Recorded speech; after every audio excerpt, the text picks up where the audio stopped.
There was 20, but they're dropping like flies, people. Now only 10 teams remain, and we're sending 2 more home.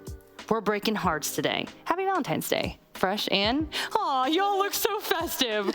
We're like, happy Valentine's Day. But real talk, we got a serious face-off ahead of us, and, you know, they are coming off of a huge win, right? They just beat Sonics, but lost one. You cannot sleep on them, Astralis. No, exactly. Lost one had a really good group stage. They've actually only faced their first loss yesterday against Wolf, so that's quite interesting. You know, coming off of that, having had such a group phase, and then for Astralis, they just got out of a super high because they won against Sonics this morning, where it really mattered, and they had these really chaotic and exciting places. Yeah, Fresh, let's start off with loss 1.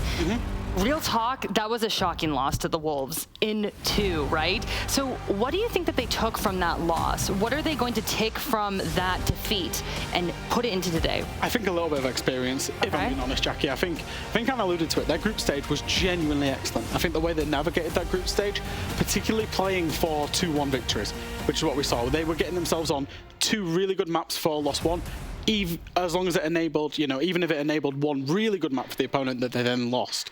And I think they maybe looked at yesterday with a little bit of naivety. I think, to be honest, they were prepped completely for G2. I don't think they were expecting Wolves. And then think they banned a little bit naively.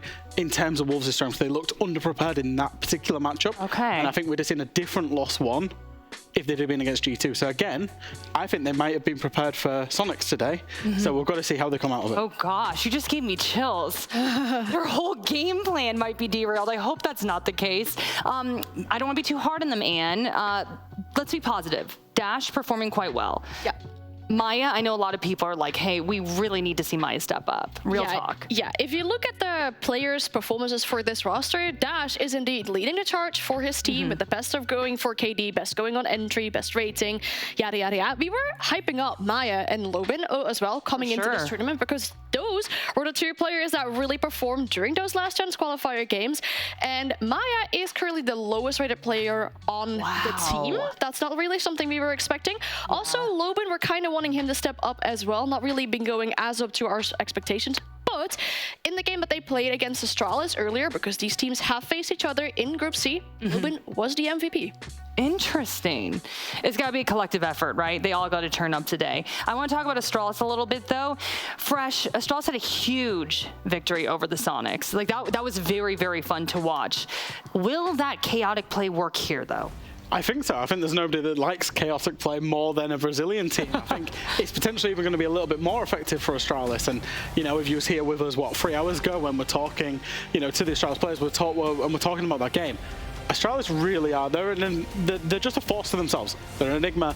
They're chaotic in their play style. You know, it's not uncommon that you'll see Iconic in a 5v5 just going down the hatch, making something happen. Iconic and Forest, to be fair. And I think it's a very difficult play style to deal with, and it's a very difficult play style to get drawn into as an opposition. Oh, valid. Good point there. And are they going to be exhausted? Are they going to be drained? I mean, that was a hard-fought series there. Am I wrong? It was a hard-fought series, yeah. It was all 3 maps, and all 3 maps went into full regulation rounds. So 12 rounds each in a best of 3 that you've played 2 to 3 hours ago. Yeah, that costs a lot of energy, I would assume, from them. But also, you get a lot of energy, right? Because you just won a game, and you're not going home yet. I was actually in the player area when they do the bans, because the 2 teams, when you do a banning phase, they come down to the player areas. I was watching a different game, and Astralis actually walked in, and, you know, I said they're an enigma. They walk in, they're a bit like this. They're really trying to get in their opposition's heads. They've got music on, the shades are on, and they walked into the player area, and then they walked the wrong way, towards the B stream rather than the A stream, and then they had to turn around and come back again. It was quite a funny one. But they looked pretty energized. Yeah, I actually wanted to ask you, put in a little coach cap here, because he used to be a coach. What do you tell your team when you come off of like a really hard-fought battle like that, and then you have to somehow bounce back? Like, what are you telling them? I think it's all about managing mental and energy. Like, they won't have gone back to the team room and practiced, or even really debriefed. They'll have been told to go and get themselves some food, go and chill out, come back off that high, because it's when you're in a team, you're managing highs and lows, basically. You want your players in that middle ground all of the time. So it'll have been about managing energy, managing the players, and getting them emotionally ready for this next game. Maybe a little bit of quick counter analysis, quick bit of prep, but just keeping them going, really. I got really sad when we just saw Astralis players on the camera because I was hoping for a similar pre-game ritual as we saw earlier this morning. That little circle with Iconic in the middle just really looking like they were hyping each other up. We're not seeing that right now. Would have liked to seen it though. Yeah, and I really can't hammer this home enough. You lose, you go home. There's no second chances right now. So we're talking about Astralis feeling tired, but I mean, Los One has to be dealing with mental pressure as well, right, Fresh? Yeah, I think there's much more pressure inside of this fixture. I think there's much more pressure on Los One. Okay, let's get into it though, because the map ban information is up on the screen right now. Oh, goodness, you got a lot to talk about. Okay, Fresh, take it away. Well, I'm looking at these picks straight away. We'll go through the bans. I think both bans for, both of the teams make a lot of sense in terms of getting rid of a strong map for the opponent and a weak map for yourselves. The pick, Skyscraper for Lost One, it's a very high preference pick over the long time, so I'm not surprised to see that. I am surprised to see it. I'm going to fully counter you on this one because if you look at this map, right, they played it against BDS and they lost it. That's the only real history that I can see on this map for them. So I really wonder as to why you would pick a map that you've previously lost against a pretty strong opponent as the only map out of these 9 that you can pick going into such an important best of 3. I think when you've got such a team with the confidence, and there is that little pre-game ritual going on from Astralis. I think when you've got a team with confidence, it is their #1 map preference over literally the last year. So they've just got to back themselves on it. I know they did lose it. Moving through to Oregon, we saw Astralis play Oregon earlier today, and they are excellent at attacking that map. They've got the attacks of that map figured out, whether it's kids and dorms, whether it's laundry supply. They're comfortable, and you'd be expecting at least a 4-2 split. They will be starting on the attack for that map. Yeah, there were a few players of Los One struggling with some entry engagements, and that's really where the side of Astralis excelled this morning when it came down to Oregon. They won the majority of their entry engagements, and they won the majority of their attacking rounds as well.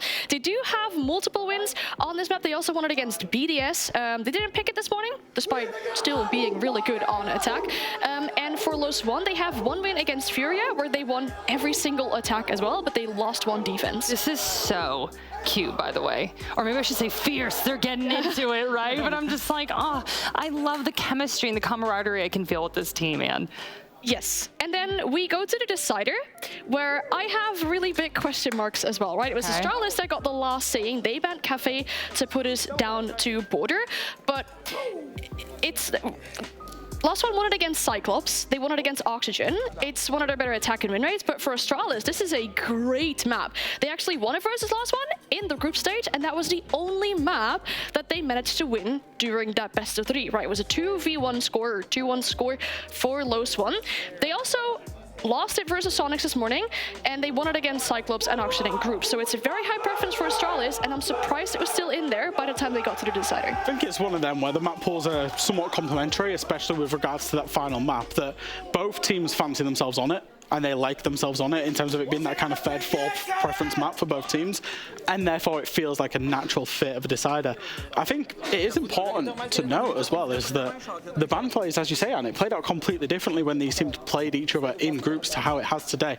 And I think that's one of the first times, maybe even the first time, that we've seen a rematch from groups in the playoffs that I can remember. I could be wrong because we watch a lot of Siege. And obviously that does come into play because you haven't seen 2 of the maps. You have seen the decider. So if we ignore that for a second, you haven't seen 2 of the maps, but you have seen tendencies. You have seen aggression. You've got a feel for these teams, a feel for the chaos. So both teams should have a good idea of what's to come. Okay, predictions time. Who's winning in? I think Astralis won the ban phase, so I'm saying Astralis win the game too. Okay, that was clear and defined. I thought there might be an argument. She was like, no, this is how it's going to go down. Fresh thoughts? I think Lost One on the balance are the better team, the overall team, where they remind me a lot of G2, where it looks like they've got a decent amount of balance. They've got a really good front line, they've got backline players that can frag, and they're a decent overall team. And as much as it kind of pains me to say it because Astralis did win earlier on today, I feel like the better team in that series lost in the Sonics Astralis game. And I believe that it's maybe just my way of looking at Siege, is that the team that plays the team game over the course of 3 maps will come out the stronger, and I'm not sure that Astralis can, cheese their way through 2 best-of-3s. All right, well, Lost One versus Astralis. Who is going home? Elimination on the line. Ace and Dez, take it away. No uwus or arrows this time, Tim. I think we're clear. It's been worked out of Jackie's psyche a little bit. I think we're all good. I feel like I missed it a bit. No, you didn't. Welcome back for the last game of the evening. This one, Tim, really exciting. Lost One, a team that me and Tim have been really excited about all week, but the Des raised a really good point. Maya, bottom of the standings when it comes to this team so far. He was the #1 rated alongside Lobin when it came to their performance against Furia during the closed quals. But this week has really struggled to make a massive impact. Still up there, 0.97 rating, but is the lowest on the team. If he shows up today, I think Astralis could be in for a surprise, but we can't ignore Astralis have already played today. And given trends that we've seen so far, teams that have already played on the day tend to roll over their opponents, as we saw earlier on. Not SSG, though. Not SSG, they're the exception. The thing is, I'm a bit concerned for Lost One on the basis that in their last game, they seem to have lost a little bit of momentum. Yeah. They weren't as good. I mean, Lobin was bullied out that game. Yeah, they weren't as good as we've seen previously, and I'm just wondering if they've been sort of figured out a little bit, and that teams are doing better again them. If we remember, we've already seen this matchup, Lost One versus Astralis. Lost One got the win, but it was very, very close. And you just sort of feel like it's not going to take a huge change, a huge adaptation from Astralis to be able to maybe turn that around. So we'll see how it goes. Looking at the maps, obviously interesting. Brazilians, I think, will breathe a collective sigh of relief that there is no theme park involved in this matchup. That's been the curse. It's not been a good... Two deciders for LATAM teams on theme park today have both gone against them. So does the theme park picture in LATAM actually look like a normal theme park that looks happy and full of joy, not one that's got like a horrible clown and a horror house? I actually had somebody message me, and I won't try and say the words because the pronunciation will likely be wrong. But the way that theme park is said in Portuguese, the second word is very similar to the word for traumatic as well. So they switch it out and they call it like trauma park, traumatic park. I mean, I get it. It's either good, it can be good trauma, I guess, but the experience of going on roller coasters can be pretty bad.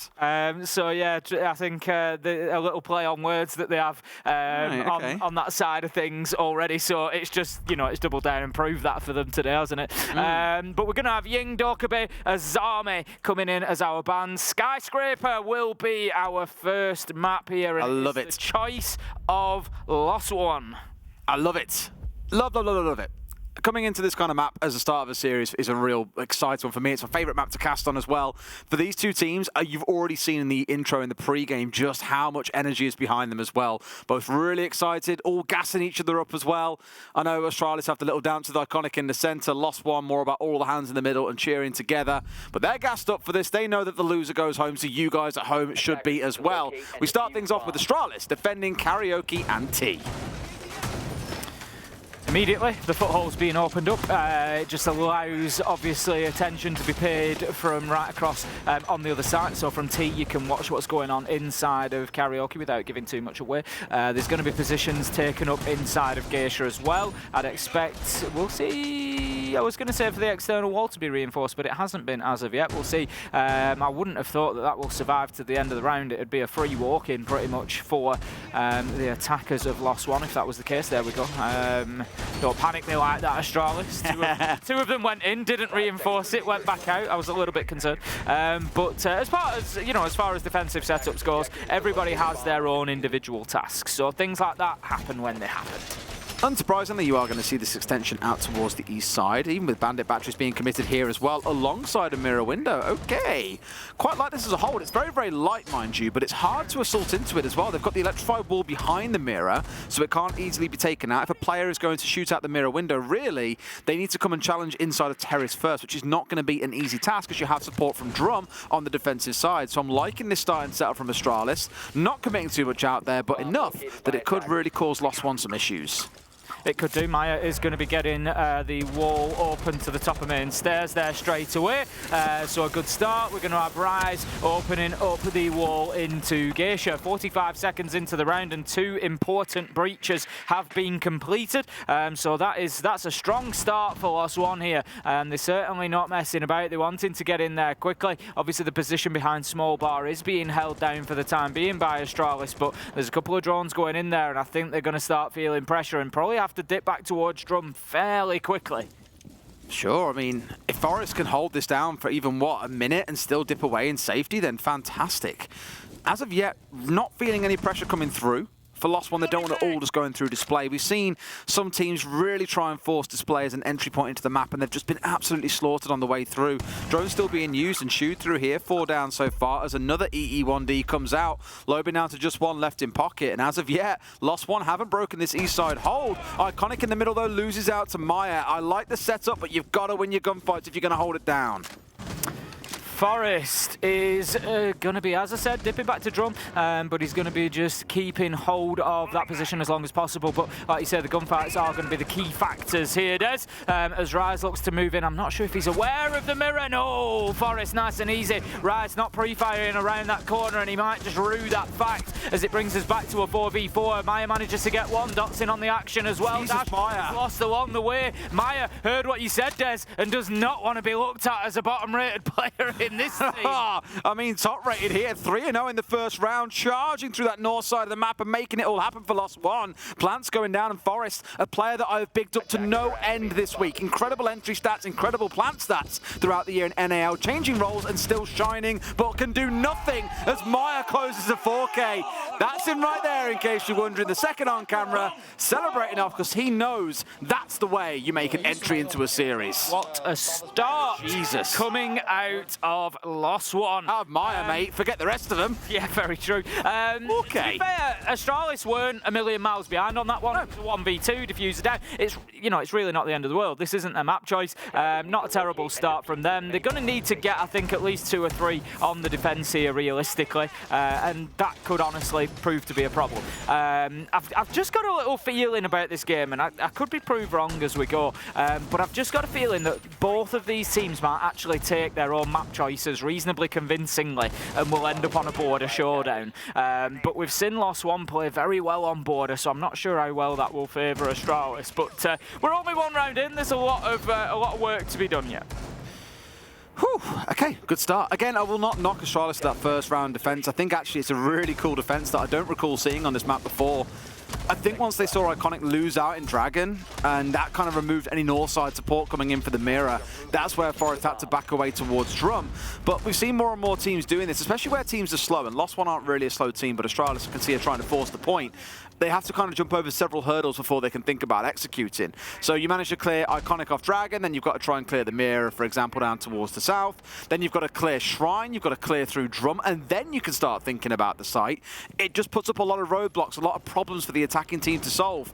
Obviously, a solution to those problems is Maya walks through and kills 4 players, and that is going to happen sometimes. But I wouldn't be looking at that setup as bad. I think actually it was really clever, and one that I'd love to see again in a couple of rounds' time.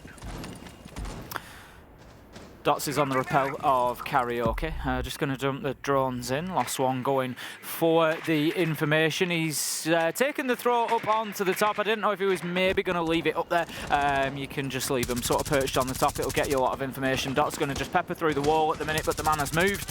He's just trying to see if he can find anything. It's not the end of the world. Ammunition isn't always the greatest commodity in Siege. There is usually a good bit of it to go around. I can only think of a couple of occasions where we've had players actually physically run out. Like earlier today. I think it was on Cafe in G2's game. Often. Yeah. Where a player will completely run out of it and it causes them a problem as well. Yeah. So taking a pot shot at a soft wall here and there, certainly not the end of the world. It's less so the pot shot as well, but more opening up the angle through. So if the player that was sat inside of T does try to back away, they're going straight into an exposed angle. Now, Dots has got inside, and one thing worth stressing is although Jane was playing inside of T, he can't commit there too hard. They've got no reinforcements on this side of the map. There's a shield here they can play behind and fall back from. But again, Astralis are doing a similar thing. They're forcing problem solving out of Lost One. They've managed to chew through 1 minute and 45 of this round, and Lost One are still trying to force their way in from the west side here with only 60 seconds to play. A couple of them out towards the east are ready to hit the site, but they need to see Dots and whoever else it is on this west side of the map moving across that little bit quicker. Yeah, very little progress from them in real terms when you start looking at, you know, how are they going to get that diffuser down. Spiff's going to take a good chunk of damage there, but he continues fighting and will give up his life ultimately. There they are. And Dots managed to come in, 45 seconds left to go, and that time just became a lot less of a concern as Lost One now find themselves in a 5 versus 3. They can actually take a second here, swap diffusers over. over and start moving across. They do need to concern themselves with Iconic below, as there could be some vertical denial. They've had to go on the north side because the mirror window inside of Terror is facing out onto it. It's something they can't assault. They don't really have the gadgetry like Smokes to push their way through. There's only really the Ace that can help out with that as well. But what do you need when Lobin's popping off with a 3K in the round? Clearly he said to Maya, I see that 4K on the Ace.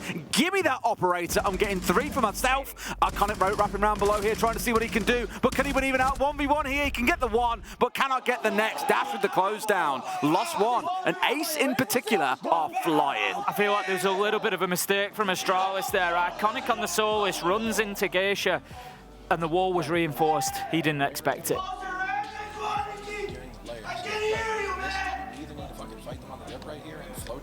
If you're gonna layer back, just fall all the way back and just play no pass. I'm gonna be frankly sold the shit on Jack and Smith right there. Like, there was no hope, no float help whatsoever. So like these next few rounds right here, just float wherever the front is and fight these guys. Okay, alright. That's it. Alright, gotcha. Start opening up through some side. Alright, let's do this shit. You just watch standby then?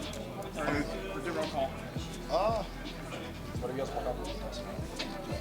Yeah, I mean, we could do the kitchen blender. What do you? Yeah, let's do the kitchen blender. Do you want to do my topic? Yeah. So general commentary I heard coming out there was around a floating player to assist really out on their own, because what Lost One have found 2 rounds in a row there is the ability to isolate Iconic, get him put in the dirt, and then also isolate the second Roma player and have them picked off as well. So it sounds to me like the call coming out there, or at least the feedback being given by the coach, it was very short and clipped feedback as well. Obviously, we only heard a few words amongst it as well, is let's get a third player out there supporting on the float a little bit here and make sure we've got a numbers advantage when trying to contest Lost One early. The only thing that I took away was Kitchen Blender. Kitchen blender. I really want to see what that looks like. I'm looking forward to this defense. We are going to go to Kitchen and Barbecue. We'll see exactly what that entails. But yeah, just to touch on the point at the end there, I'm not sure whether Iconic went in specifically looking for the hatch into Geisha, but it felt like that was a secondary. He was hoping for the challenge through Drum, through the wall, and then maybe drop underneath, and got there. Drum was reinforced, and maybe just you know, a little bit of confusion within the team there. And obviously there's a lot going on within a round. Somebody may make a call and say, I'm going to reinforce off this wall. You know, and if that's not part of your game, you might not be involved enough to actually pick up on it, and it looked like that was the case. All right, Spiff here looking to get a little bit cheeky straight on the window. Will of course get that instant notification. Throw back to the previous days when you had a good few seconds outside before you really got flagged. You could get away with absolute murder. It's a little bit harder these days, which is why straight back in that window, back in towards safety, and Lost One with nothing really to worry themselves about. Right, it's going to be opening up a Geisha wall and then looking to pressure sight window maybe. No, he's going to... No, he can't really make it mad. He's baiting you, Tim. He's baiting me. He's not. He was just cautious of sight window, which is fair enough. He's going to be sending a drone in. I think his pressure is going to come through Geisha. They want that verticality. He's just going to see that wall opened up as well. Forest does manage to find Lobin. Takes a lot of damage along the way, but a good start from Astralis. Absolutely. Getting rid of Lobin, who's been a real nightmare in these first couple of rounds alongside Maya, I think is really crucial. Dots finds one back onto the other side, mind you, and now they're looking to work their way through. In they come. Karaoke and T somewhat in their control here, and this is a bit of a concern because for Astralis, let's not forget, they are on the downstairs site, and Dash is just roping his way through here, finds one, still has the EE1D in back pocket as well. If they want to try and find another, Forest catch and rise on the fadeaway. Really can't get much done in this game. 0 and 3 across these first 3 rounds, but still got Dash and Dots trying to hunt down anyone else on this top floor. Forest is being hunted, will be fine, but he's managed to go prone. You could be forgiven for thinking that he'd gone down but not out there, but he hasn't. And yet this is it. Dots knows there's nowhere for the Capcan to go, but he doesn't want to overcommit himself. He's got the laser gate in front of him, making it difficult. Iconic is going to be taken out. There's a world where it's a 2v1, but no. Shuttle manages to support Forest and gets the kill onto Dots, but effectively, Forest has been down. It's a 1v1 now, Dots. They've got the E1D as well. They've got time here. We'll finish off that final kill. The problem is, does he know where the last player is? Does he know that he's waiting for him on the main stairs here? Drone comes out. If that gets shot out, they'll know exactly what's going on. There we go. Information provided. Good bit of discipline as Shuttle's going to leg it towards sight. And look at the chase being given. Dash didn't want to let him get away. He wants to flash that Dosh here and finish him off for round 3. Can't yet find him, but does he want to try and make a plant here, Tim? He's still got 40 seconds to play within the 1 versus 1. There's an awful lot of time for him to play with, and he could try to manipulate a situation. He doesn't have any E1D scans available. Oh, no! But he Shuttle just exposes himself there inside a kitchen and gets shut down. And that's a big round for Lost One. That's the closest the Astralis have come, and this is starting to run away from them quickly. The real pain there is Shuttle had the first shot. He was ready to go, and I look back at their game earlier, he won a 1 versus 4 to keep Astralis in this, to take them ahead of Sonics on Theme Park and ultimately help them win the very last round to close things out. Across the competition, he is -53, 66 kills to 119 deaths, and in that kind of situation, it just shows that you cannot be affording to be, that much of an underperformer. That should be a 1v1 that most players in this tournament will be able to win. You had the first shot, he had to flick against you, you were the defender in that situation. This should really be 2-1 to Lost One, not 3-0. It should. It should. I think Lost One, they're going to count themselves a little bit lucky in that last round, but, they got the job done. Astralis. Ouch. I mean, again, not to really double down on the poor guy, but even out of all the teams that have been, even out of all the teams that have been knocked out, Shuttle is the lowest rated player that has played in this competition so far. Yes. That's how painful it is. And I'm not saying, low rated, that's why he lost a 1 versus 1. Players can flick it on, flick it off, as we saw him do in the game earlier on, but again, this is the knockout game, boys. You cannot be affording to slip up in that kind of spot. You've got to take every chance you get because you're not going to get many of them. J9O looking to get a great... Oh, J9O! Just poor timing there, unfortunate for him. Didn't want to overcommit to that, and that's absolutely fine. The last thing they want is the Soulless losing the life so soon, but there would have been an opportunity now then. Lobin stacking up ready here. E1D goes. He's not going to pull the trigger just yet. That was not the signal that he was waiting for. Lobin doesn't actually have diffuser in hand either. It's that does have it, and not everything going according to plan here for Lost One. Second one should come out as well here to help them keep this one done. There we go. Second EMP comes through. Wall is open. This surely is where Lobin goes. In he goes. He relishes in the chaos, but there's no one to be found as they've already backed away. Good few movements coming out. Finds one. Is he aware about top black though, as two have come pushing up behind them? If he gets a couple of kills there, that can be all his team need to get a plant down. He's definitely aware. He's taking the pre-fire, but Iconic comes in with a big headshot, and that's exactly what Astralis needed to keep them in this round. Spiff, he's going to be down to half health. J9O's on a flank here. I'm not sure whether Lost One are aware of his position or not, and it could be a big problem, but Rise manages to take down Iconic. 3 versus 2 now. Big denial from J9O underneath. This is the problem. They've really got to try and find somewhere to plant. The J9O can't haunt them from below. Playing on the Soulless, we've seen it all week long. Just really easy disruption from below when that plant starts coming down. The only downside here is that Spiff is largely alone unless J9O wants to come and join him. They know where Spiff is. They know the sites are clear. That could be the go sign to say, right, plant's got to go down. Here comes Maya. Rise moves around, gets his freebie from behind. 2 versus 1, it's looking good for Lost One here. Plant will be confirmed. Maya with the final kill. Great game on Skyscraper from Maya so far. Doing it all, killing, planting, closing out rounds. And that's going to be Lost One going 4-0. And this is looking so similar to that second map that we saw for SSG. Oh dear, oh dear. I mean, part of it, the reason why I'm not as frustrated with Astralis as I was, say, SSG, bless their heart and soul, is that we're seeing at least attempts coming out, right? I actually think their strategical setups there, where they're playing, is quite smart. The way they had like a bunch of players that fell back and then pushed up black together playing for trades there was good. They even got the kill onto Lobin, they brought it down to a 3 versus 3. But playing in those all things equal situation, they just conceded far too much control over to the side of Lost One, leaning too hard into towards the Soulless, and we saw what happened there. Just getting picked off for free as soon as Rise chose to push his way down the stairs, who I will raise, but by the way, 0-3 so far into the game. Had a really good bit of flank watch on the go there to find one on drum and then push down for the Soulless. Those 2 kills for me is what basically won that round. I know we had Lobin getting in and getting the entry, but Rise doing an awful lot for his team there, playing off towards the side. Round 5 then. Astralis desperately need to find themselves around. The best they can hope for is a 4-2 half, but you just don't feel like even that looks likely at the minute. 10 seconds in and the setup will just be completed there as we've got a Shuttle reinforcing off the Geisha wall. Gonna hit the Bandit battery on there and try and prevent that one from being open. But Lost One so far. The thing is, as you say, Astralis I think have been more competitive, than we saw from SSG. I would agree with that, but no matter what they try, Lost One have got the answer at the minute. They do.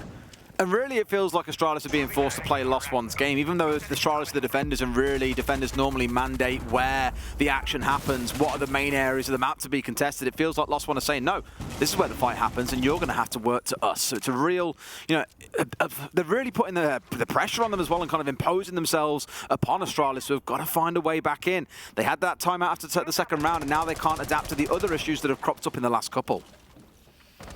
Right, it's just holding angles before he goes in.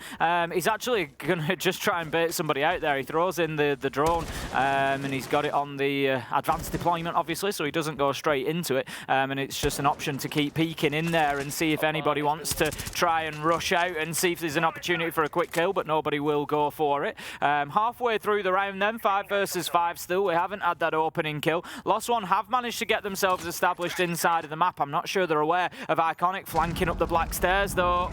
Here we go, finds one as well. It's Lobin to go down. What a player to find as well, given his start to this game. Into a second, Astralis finally showing some signs of life. They get the crossing towards box, and Maya almost goes down to about 60 HP here. A shuttle gets another as well. Looks like finally Astralis have woken up. Just a couple more kills to collect, and they'll have their first. Great swing comes out. Iconic chose violence here in round 5, and just one remains standing. Yep, certainly looking like Astralis have got themselves their first round on the board. They really need to follow it up with the second in round 6, and they don't want Lost One. A 5-1 going into the defensive half. All they need to find then is one site that they can hold on to, and it'll do the job for them. So a second could be crucial for Astralis on the defense. Maya continues working his way across, going to find himself into drum. Has a little look at the default, sees it's not being watched, so chooses to leave it, and will be challenged immediately in Dragon. Closed out, and that is Astralis getting their first round on Skyscraper. Yeah, much better here with the way things are playing out. That was a really solid round, especially from Iconic, winning a couple of critical gunfights that it feels he's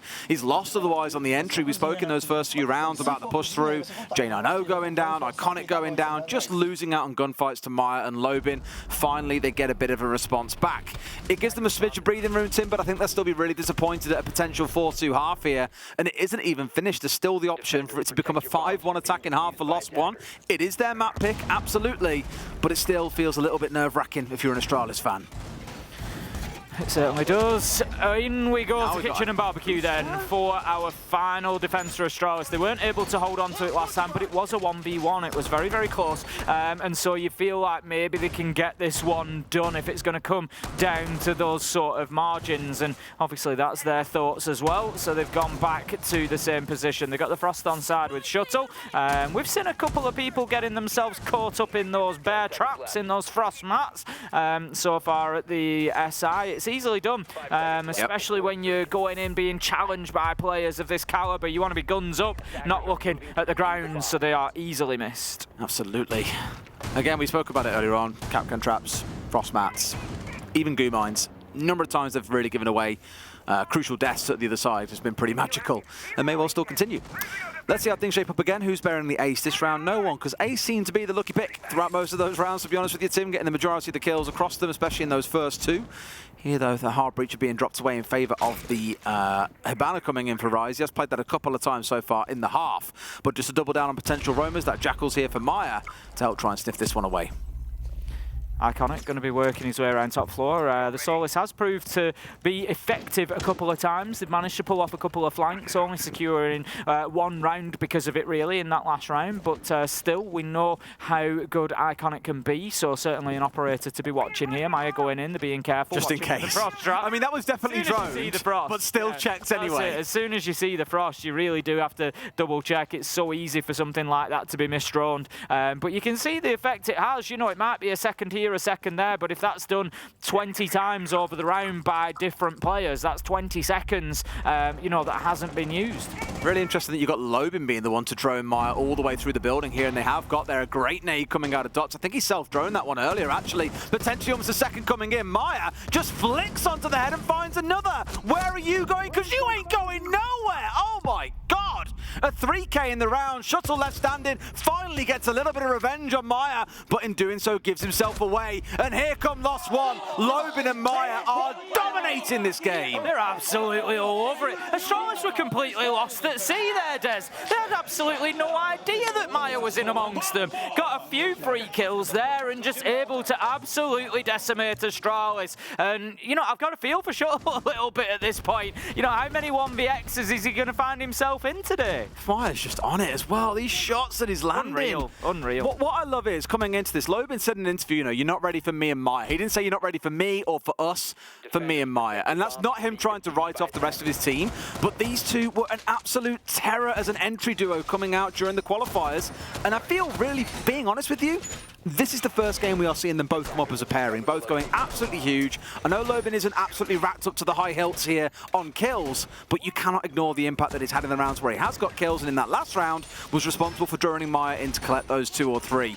Astralis here go on the attack inside. They're going to have to work a bit of magic if they want to pull this one back. I wouldn't be surprised, truthfully, Tim, if half an eye is turned towards Oregon already.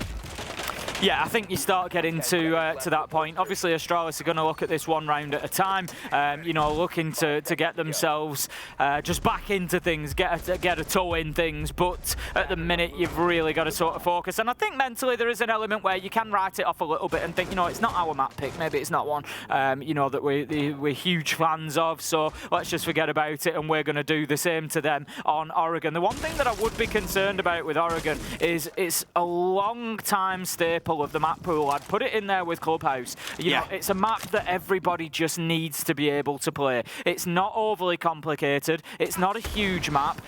You know, so there's just more of a chance that Lost One are going to have a decent Oregon. You know, one thing I've always really quietly enjoyed, and this is such a random thing to kind of raise, it's when a thermite opens a wall and you just see the kind of wooden panels on the other side go flying against the far wall. It's a really kind of just like cool effect. Yeah. I know it's completely unrelated to esports in every way imaginable. I just enjoy it.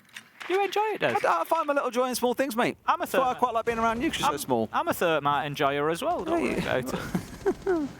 Big time thermite enjoyer. Fragmite sometimes, I hear. #1 fragmite enjoyer, I'll tell you now. Right, here we go. Iconic is established inside of T-Room at the moment. They're going to be pushing up towards these shield positions in a moment. Spiff manages to find Maya. That is a big kill to get with the way that Maya's going at the minute, but Rise is there for the trade, and that's the ace down. So that is a little bit of hard breach loss. Not the end of the world. Forest does still have 1 exothermic in pocket. Lobin gets taken down as well. So that's the real sort of hurt makers taken out of things for Lost One here, leaving them in a 2 versus 4 effectively, as Dots will be finished off by Iconic. Going pretty big here as well. 2K for himself in the round, chasing himself. It's wrap around the roses, and finally they find the kill, but Rice is left all alone here against an onslaught of 3 members on the other side. Tries to find something, but Jane I know is just better. 5-2 Astralis. Better from Astralis there as soon as they've got themselves onto the attack. A much more convincing round. But as I said, coming out of the first half with 5 rounds to their name, I would have to expect that Lost One are able to find at least 1 site here. It's their map choice. You know, they must be able to find 1 site that they can lock down. That is all they need, just to win that 1 site twice, and it is done. On we go. On we do go to barbecue and kitchen. Had a real tendency or a desire then to go barbecue. How do you say barbecue? Barbecue. It's pretty normal, actually. Thank you. As is everything I say. No, it's not. Until it goes through the Des filter. The Des filter. It goes into your brain, and there's like, you know, them like sort of discordant machine sounds like beep, boop, bap, boop. It goes through that in your head and then comes out completely like what? to the other side. So it goes in like laser gates, and then it goes like beep, boop, bap, boop through your head and comes out laser gates, and it just goes through this filter. I mean, the way you said it the first time round was already pretty filtered. 5 seconds left. You're an idiot, man. Oh, I love you, Tim. Now you've got the observers doing the noise back to us. Was it beep, boop, bap, boop? Yeah, it's like that, you know, that computer sound, that like, you know. Are you remembering computers from the 60s or something, mate? Oh, no, it's just a TV Christ, thing. it's like the dial-up sound. It's similar, actually. That's where you got it from. No one else, I think, under the age of maybe 25 has any idea what you're on There's a about. load of boomers out there going, yeah, I know what you mean. You see TV programmes. All right then, Astralis trying to get themselves inside of Geisha here as well, 30 seconds into the round. Want to try and really chew through here and force Lost One back. Get them away from this critical position as well, because it can be a real threat out towards Drum, as you're seeing here. And Maya, he's getting a sniff of things already. Sees 2 or 3 drones, sees a couple of electronics coming out there on the other side, and knows where this attack is starting from.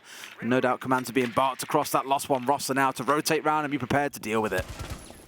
Dots is going to be taking down drones for fun at the minute. That leaves only 3 for Astralis a minute into the round, as that is without question a big loss. If Lost One can come up with a gunfight or 2 here, Astralis are going to need some serious help to get this round won. It's not over for them yet. There's plenty of time for, they've got time, they've got everything they need, they've got all the utility. I'm just very concerned about that lack of information, which is now down to 2 drones. Yes, indeed. Iconic again with the entry, really waking up here as well, coming up to 8 and 5. Almost about... Go. Oh, I thought he had it. Well, it shuttled him. I really thought that he had that then for free, but no. Managed to turn around. It's 4v4 now. Bless his soul. Not able to find that one. It does bring things back up to 4 and 4. Still a lot of top floor work being done here by Astralis as well, just to make sure there is no one still lurking on the upstairs. And I believe they're correct. I'm pretty sure everyone else on Lost One has either dipped out towards the east side of the map or is downstairs on the site. C4 comes out towards Forest, doesn't quite finish him off. And there you go, you can see those blue outlines on the top floor upstairs. 2 of them, in fact, scattered quite far across, and now Dash is coming up on the flank. Are they even aware of this? Oh, drops the hat just in time, but there's a frost map waiting. It's a trade coming in. A second one for Rise, though, gives the numbers advantage over to Lost One. 45 seconds left to go. Forest is seriously low health here. Does have himself inside a sight, though, and can potentially try for a plant, but he's just very aware of that verticality up above him. He's just going to hold on to that angle for the time being. I think Lost One are happy to wait here. Maya comes down the stairs. Could it be that man again? Gets 1, gets 2, closes out the round, and Maya delivering in almost every single round for Lost One. I haven't seen him this animated before as well. I mean, even normally when the team are winning, he's a little bit more subdued, but here you're really seeing him wake up. Astralis, on the other hand, Tim, they know there's still a long way to climb here as well. 6 and 2, they find themselves down. Again, one eye probably already turned on towards Oregon.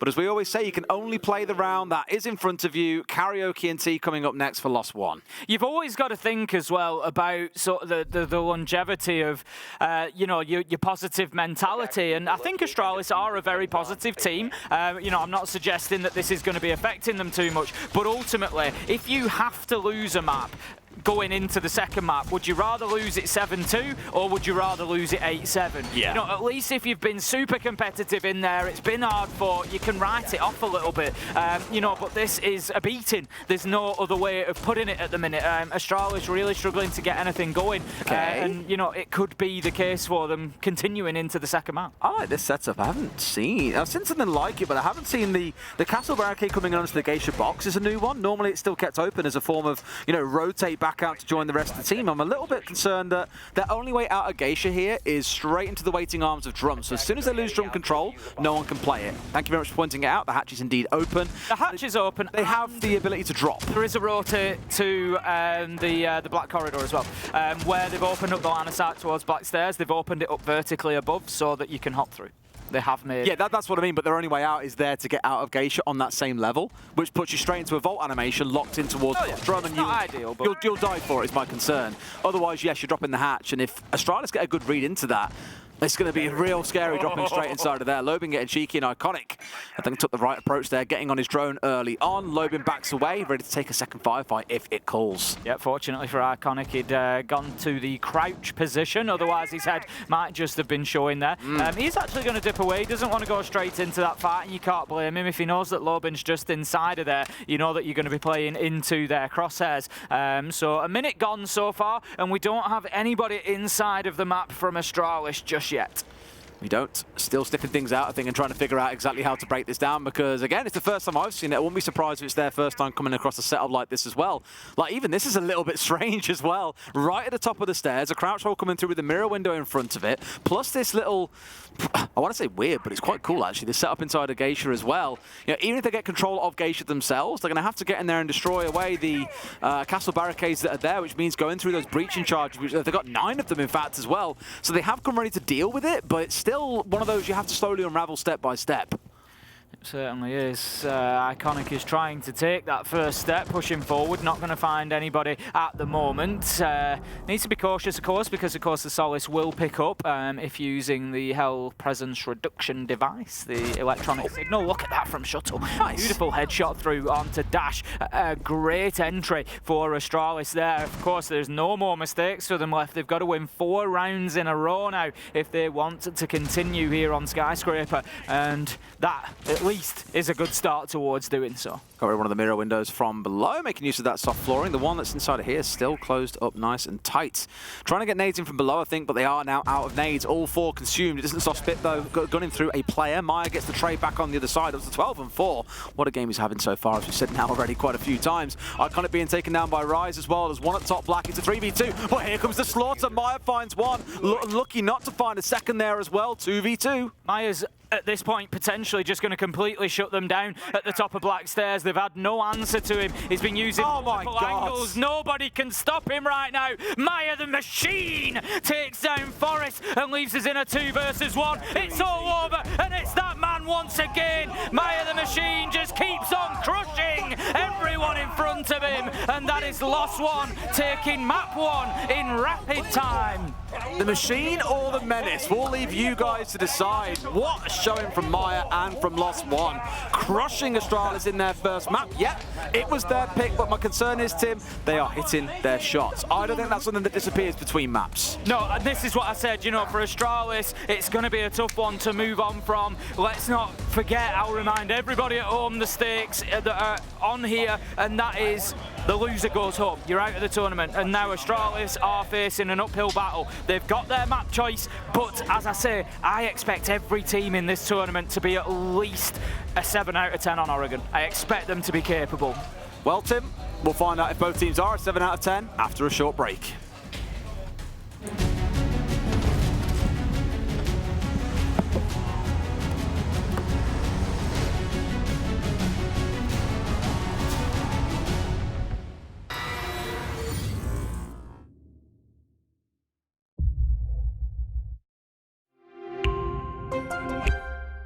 I'm Nicholas Morton, but you know me as Pingu. I'm a 2-time Rainbow Six Siege World Champion and former top Rainbow Six Siege player in Pro League. Welcome to my Siege Ranked Bootcamp. We're talking 20 seconds left on the clock, you got the diffuser in hand, what do? Play the way that you're comfortable with, because you have confidence when you're in this position. That is when you're gonna be at your very best. Good luck.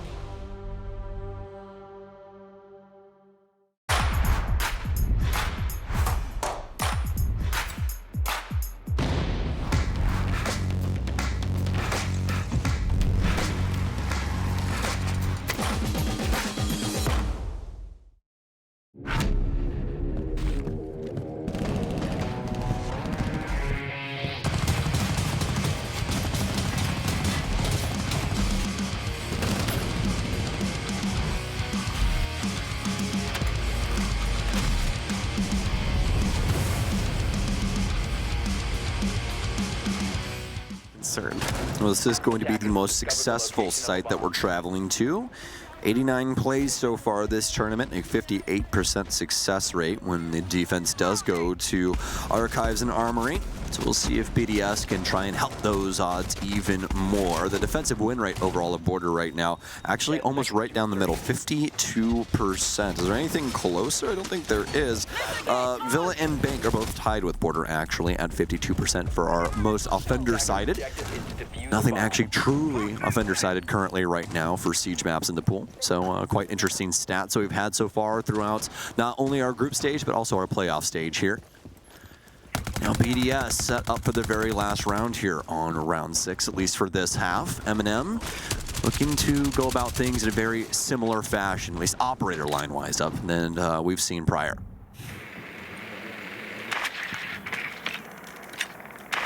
And I'm just going to try and set up some drones, particularly this one on the top end, to give full overwatch for lobby.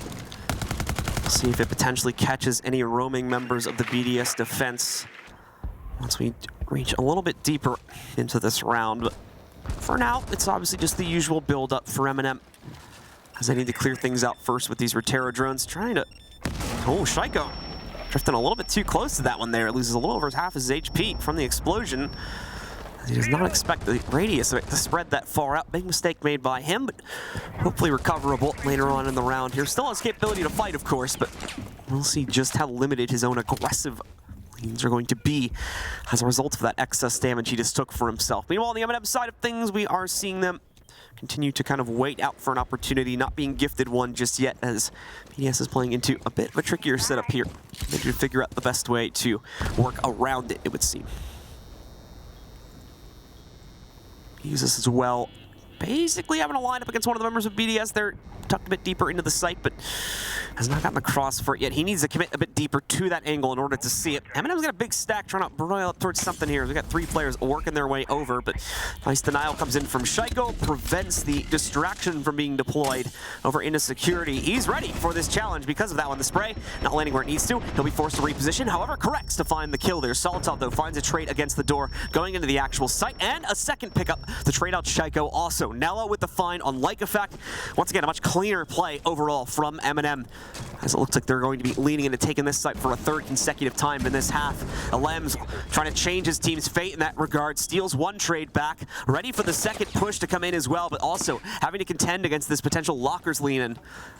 Coming in from the window side of things. Pretty in the meanwhile, while Alems is taking all this heat, just chilling back behind the other bomb chassis, waiting for any potential action to come through on his side as well. Candela's ready for Nath.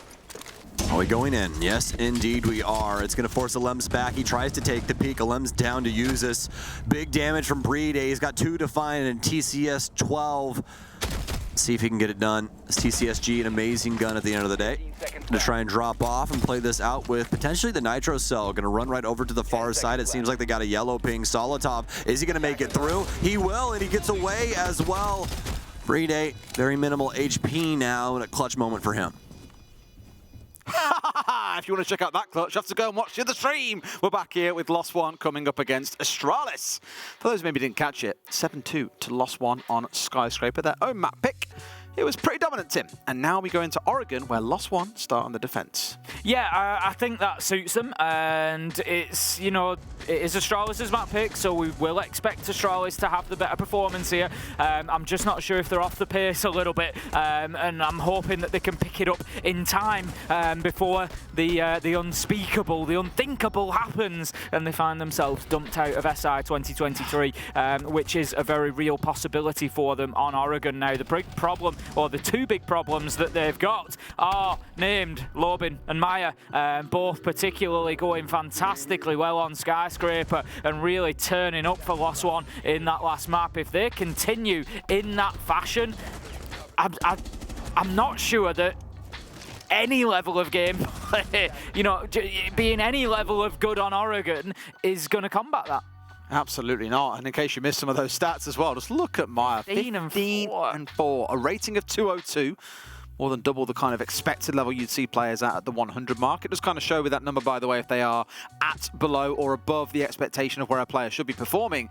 He's more than doubled that. Absolutely incredible map. We know that Lobin started out strong but really fell off, but then it's hard when your teammate is hoovering up all of those kills. On the other side, a relatively fair spread as well amongst Astralis, but just no one able to match up to Maya, unfortunately, in that map, Tim. It was very much a one player drags them through, and no one seemed to be able to shut him down. It was. The thing is, I'm just looking at that sort of dumbstruck call. You know, the entire matchup is Maya. He's just so far head and shoulders above the rest of everybody else. Well, let's see if that continues going into Oregon. We should be loading in just a moment's time, and we'll see exactly how things shape up. What is that, by the way? It's like toy. It's Lobin's, I know that much. Wasn't Lobin like something wolf translated? Do you remember what it was? Wolf Cub. Wolf Cub. Well, that's not a wolf cub that was on his desk, so maybe I'll find out, I'll ask him later on what it's meant to represent and what it means to him. I'm sure it's got a story behind it in some way, shape or form. Fist bumps all around. We're going into game. Oregon awaits, and we'll see if Astralis can bounce back here and take us through to a 3rd map.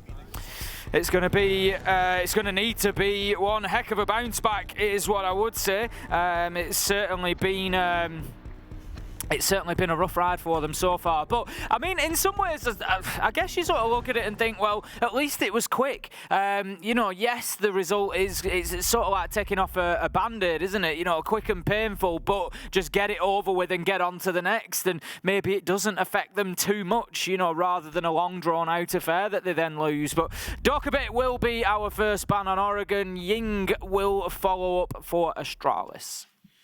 All right, the Ying do not hate seeing banned away. I think on any map, she's, I don't want to say a crutch, but a lot of teams do lean on her to help with executes, right? The Candela's coming out, the smokes, the general chaos that she causes on site itself. It's a kind of protect the president in the form of Ying until you get to the execute, and then she really kind of comes online and does her thing. So that being taken away will make things like executes in towards the basement, dropping in through the electric hatch a little bit harder to do. And once again, that Azami ban comes through. We spoke about that a little bit in the previous map as well, just how it transforms a few of the sites, makes them, you know, quite difficult to attack into, infuriating if you haven't got soft destruction at range as well. So I like that ban coming out at the same time. Our first site is going to be down in the basement. It's going to be Laundry. Yes. Rise will be bringing along the Mirror. Always an operator that I like for this site. Makes it quite difficult to get into Bunker, for example. We'll probably see a Mirror looking onto there. Sometimes one plays into Freezer. That can actually be done from inside of Closet as well. If you position it correctly inside a Closet, thank you very much, Cheezer. If you can position it correctly inside a Closet, you can still get the angle through into Freezer, but it can also help you hold on to Laundry as well. But we'll see where they both get positioned. It may well be, you know, that we have one elsewhere in the map. We may well see Rise positioning some in the mid-floor, for example, to try and keep hold of that space. Absolutely. I imagine we're going to see one of these mirrors going down inside of the cubby as well. Look at south side. Freezer wall, maybe, but I'd expect one up towards the north side as well. Like one inside of E-Box myself personally as well, as it looks out towards the east side, but the difficulty you often have in pro is people know how to shoot these mirror windows out, and they will do so from above. So chances are they concede some control really coming inside of the north side. They don't mind them having the hatch. It's the drop they're looking to deny with that C4 in the back pocket of Rise. Yeah, interested. We'll keep an eye on the second. I can tell you, in fact, the second mirror has been placed on the Freezer wall. So we've got one looking from Closet down towards Laundry and one looking out towards Freezer, which means that there is no mirror looking into Bunker. But to combat that, they're just letting Lobin play really aggressive up on that shield, right on the double door. It is a little bit of a Brazilian staple. It used to be something that FaZe used to do. They'd play, I think it was Cyber who would play out there, and he'd play the Tachanka in the old days when it was the turret. He'd have a deployable shield, the Tachanka turret, and he'd just stand there and just mow down anybody who tried to move in there. It was an absolute nightmare to clear through, so not unusual to see a Latam team playing that corner so aggressively. Yeah, the big thing, I mean, Lobin playing this so aggressively is really, really good. Going to lose the shield and all the gadgetry around it. Okay, its ADS stays online. Loses the magnet, I think, and the shield, though, so at least most of it's been peeled away. But I do like that he's playing that so aggressive, as you say, Tim.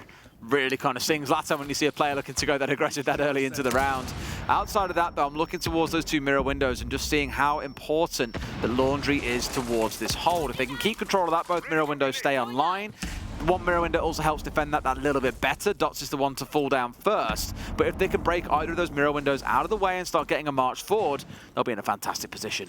Yeah, Dots was trying to get a little bit aggressive there. He was coming up Laundry stairs when he got picked off. Forrest managing to find the kill onto Rise. And I tell you what, at this rate, it wouldn't surprise me if Astralis are able to return a big score of their own. They're all over Lost One at the minute. They're absolutely swarming like ants over that side, finding kills left and right. Didn't matter where they were pushing from, there was somebody for them to shoot at, and Astralis getting a fantastic first attack. It's a little bit questionable on Lost One side while you're letting yourself go into a 5v2 before they've even dropped the hatch or thrown a single grenade at you. Three players just wanting to peek in quite aggressively there, especially the latter two in the middle of it all. You know, why are we 1v1 peeking on towards a hatch again? You know, there's 2 or 3 players sat up there. I get it. You want to be cheeky. If you get the kills, it pays off. But when you've got such a strong defensive site like the downstairs where you've got mirrors to support you as well, play behind them. Make use of the utility that you've got. All you've done there really is give away a little bit of a free round. Astralis doing great to find the gunfights at the very least, and now we're going to rotate not onto the same site, but instead straight upstairs into Kids Dorms. Okay then, as you say, straight upstairs, lost one, they knew that they were nowhere near that, and that they're going to have to mix it up, but it does speak a little bit to me of their confidence in their Oregon as well, maybe.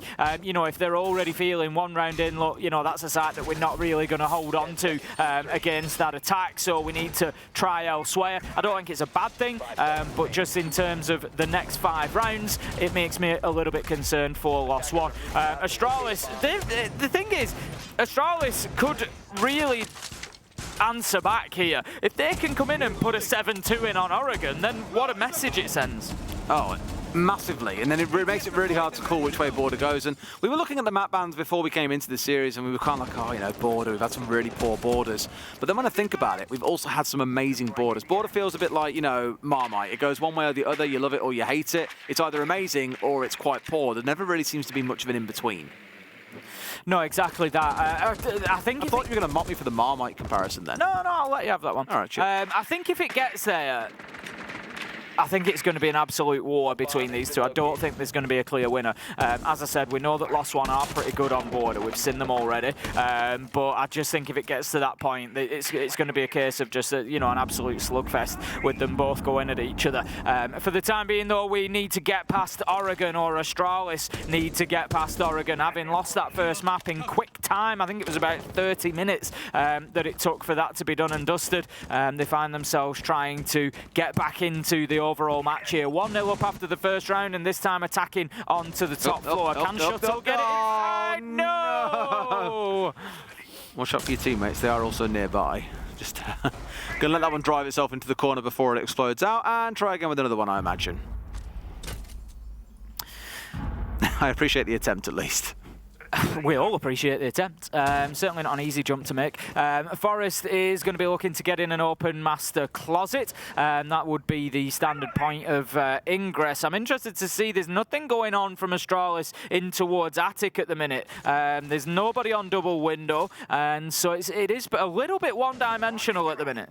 A little bit. And Iconic's just going to find himself an absolute freebie as Dash walks in looking completely the wrong way and gets himself taken down for free. Another good start to the round for Astralis. Loban looking to peel at the back here on the back stairs. Does he know about Shuttle? Do they know about him? Finds one. There's one more here as well. He'll find the second. Gets the down, but can't quite finish it off. Maybe a little bit nervous there about one more, but gets the shot regardless, just as Forest rounds over the top of the roof, but will not be able to get a trade back in time. It's unfortunate for Astralis. They'd only really started the push into Attic.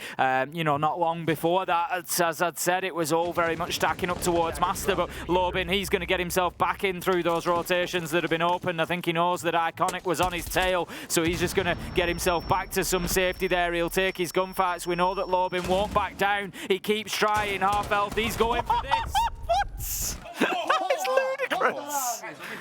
Over the top rope he goes with the elbow drop, with the pistol in hand, and he finds his target. As if he's just done that with the Bailiff, man. Hip firing as well. Ludicrous.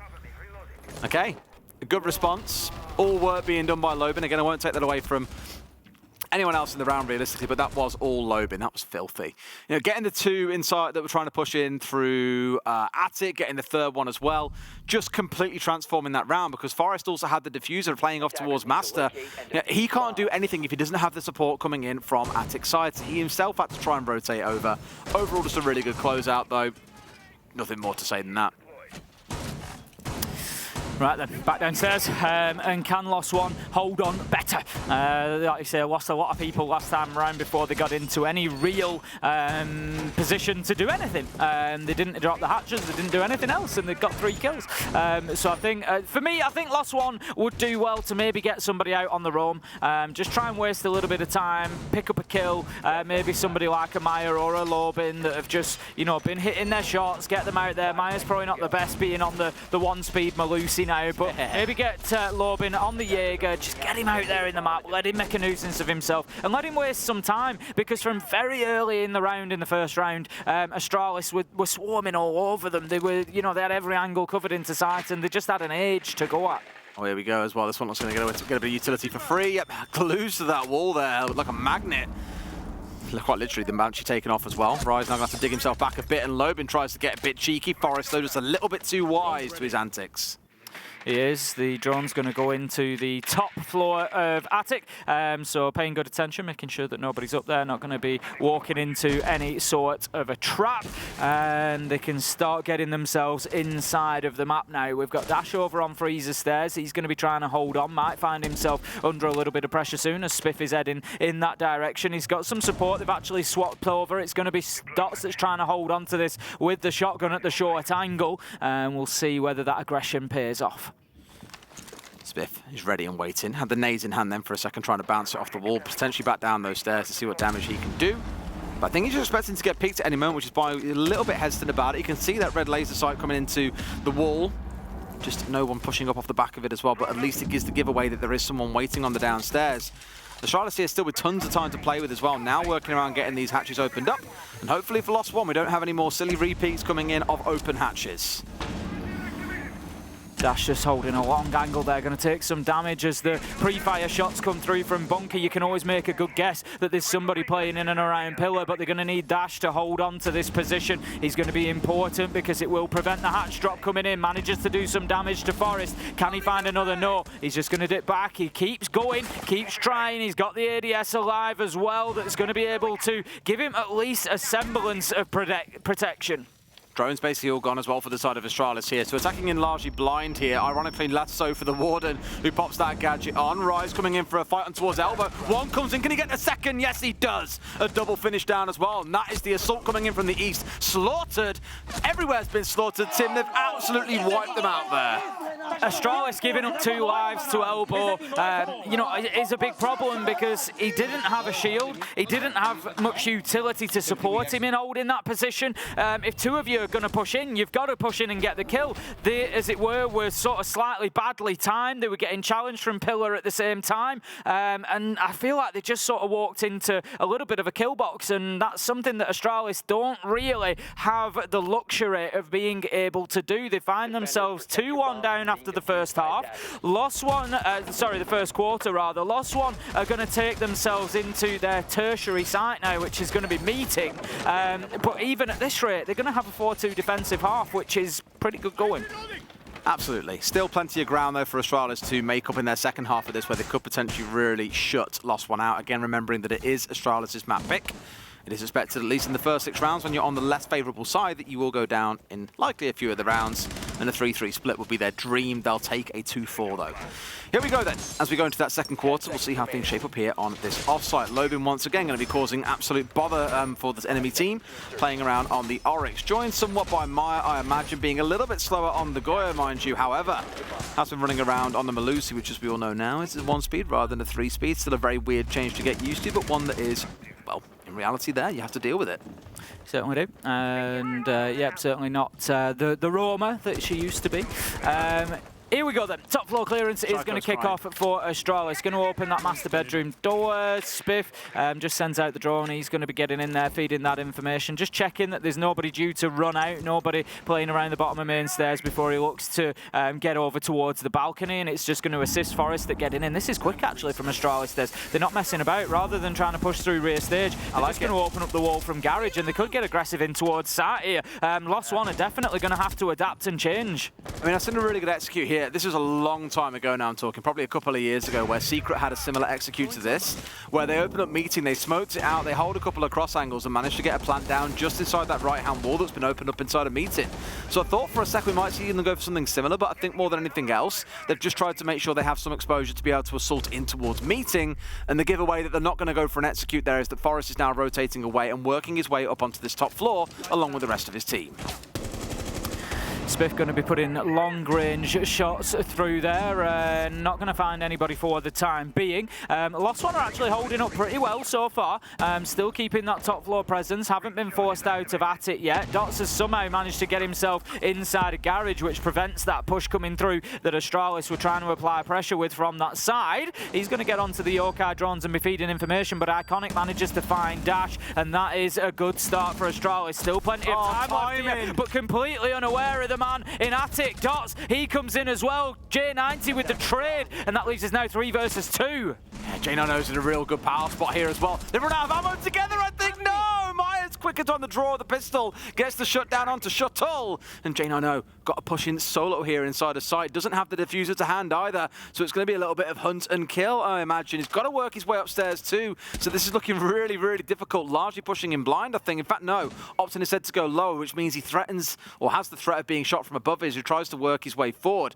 So far unchallenged, but knows that there could be anyone waiting on any corner. Maya, the fastest gun in Oregon there. Real pistols at dawn, able to get the win. J9O up at the top of White Stairs. They know exactly where he is now. That's the problem that he's going to face. Pops a Goyo canister as well. Too easy for Lobin as he moves around, finds him. As I said, as soon as they had that location, it was a matter of seconds for them to move out there and find him. And Astralis right now, it feels like they're crumbling, Des. Lobin had a moment of discipline, just like, I feel for you. Down he goes into the gutter. Lobin on that first little flank then from the step from the attic as well was, I think, the really big backstab, because Spiff even checked it just half a second later. Gets peeked on. Real classic Siege timing moment. Kidstorms, we go to then second floor once more. It's going to be Lost One up 3-1. So Astralis still trying to fight to get that second attacking round here to give themselves a little bit of breathing room. And they really could do with it. They really could do with it. But I am expecting better from Astralis on the defense of Oregon. I will say that. Trying to stay positive for them. It is their map choice. So I would expect when it comes to that defensive side that they are going to have some sort of advantage at least. They're going to be on top of things. They're going to be able to lock out at least 4 rounds. So as you say, if they can get a second attack, then they might be all good. But the problem that they've got is that they're facing now, I mean, Lost One have been able to win all 3 sites, but they are facing what would be the 2 primary choices. They're going into attack Kidstorms again, and then they will have basement to attack again. Both sites have been won comfortably by Lost One in round 2 and 3 respectively, so it's not looking good for Astralis right now. It's not when, you know, Forest is the only player going positive so far. The rest really struggling to have too much of an impact. I know Iconics had a couple of flashes of brilliance in the series so far, but like we said at the end of Skyscraper, gun skill doesn't really fall off across the series at the minute, and Lobin and Maya are still feeling themselves. Rise is looking good, Dots is going well, even Dash is up there too. So across the whole team, Lost One just feel more present, dare I say, with how things have gone so far. Absolutely. J9O straight down, takes out that default cam, then heads himself back up. He's going to want to do a little bit more droning, I think, and he's just prepping for other things that may follow, others to join him, etc. Dash is going to just flirt with danger there, putting out the goo mine with somebody just above him in the small office tower. Drone going in, but he's going to be long gone by then. I just love how much map coverage they've got here as well. Like, Lost One feels super spread out across the map. I think slowly all working their way back together, but you still got Lobin hanging out towards green, for example. You had, as you saw a second ago, Dash hanging around downstairs. There's a little bit of a spread on the go.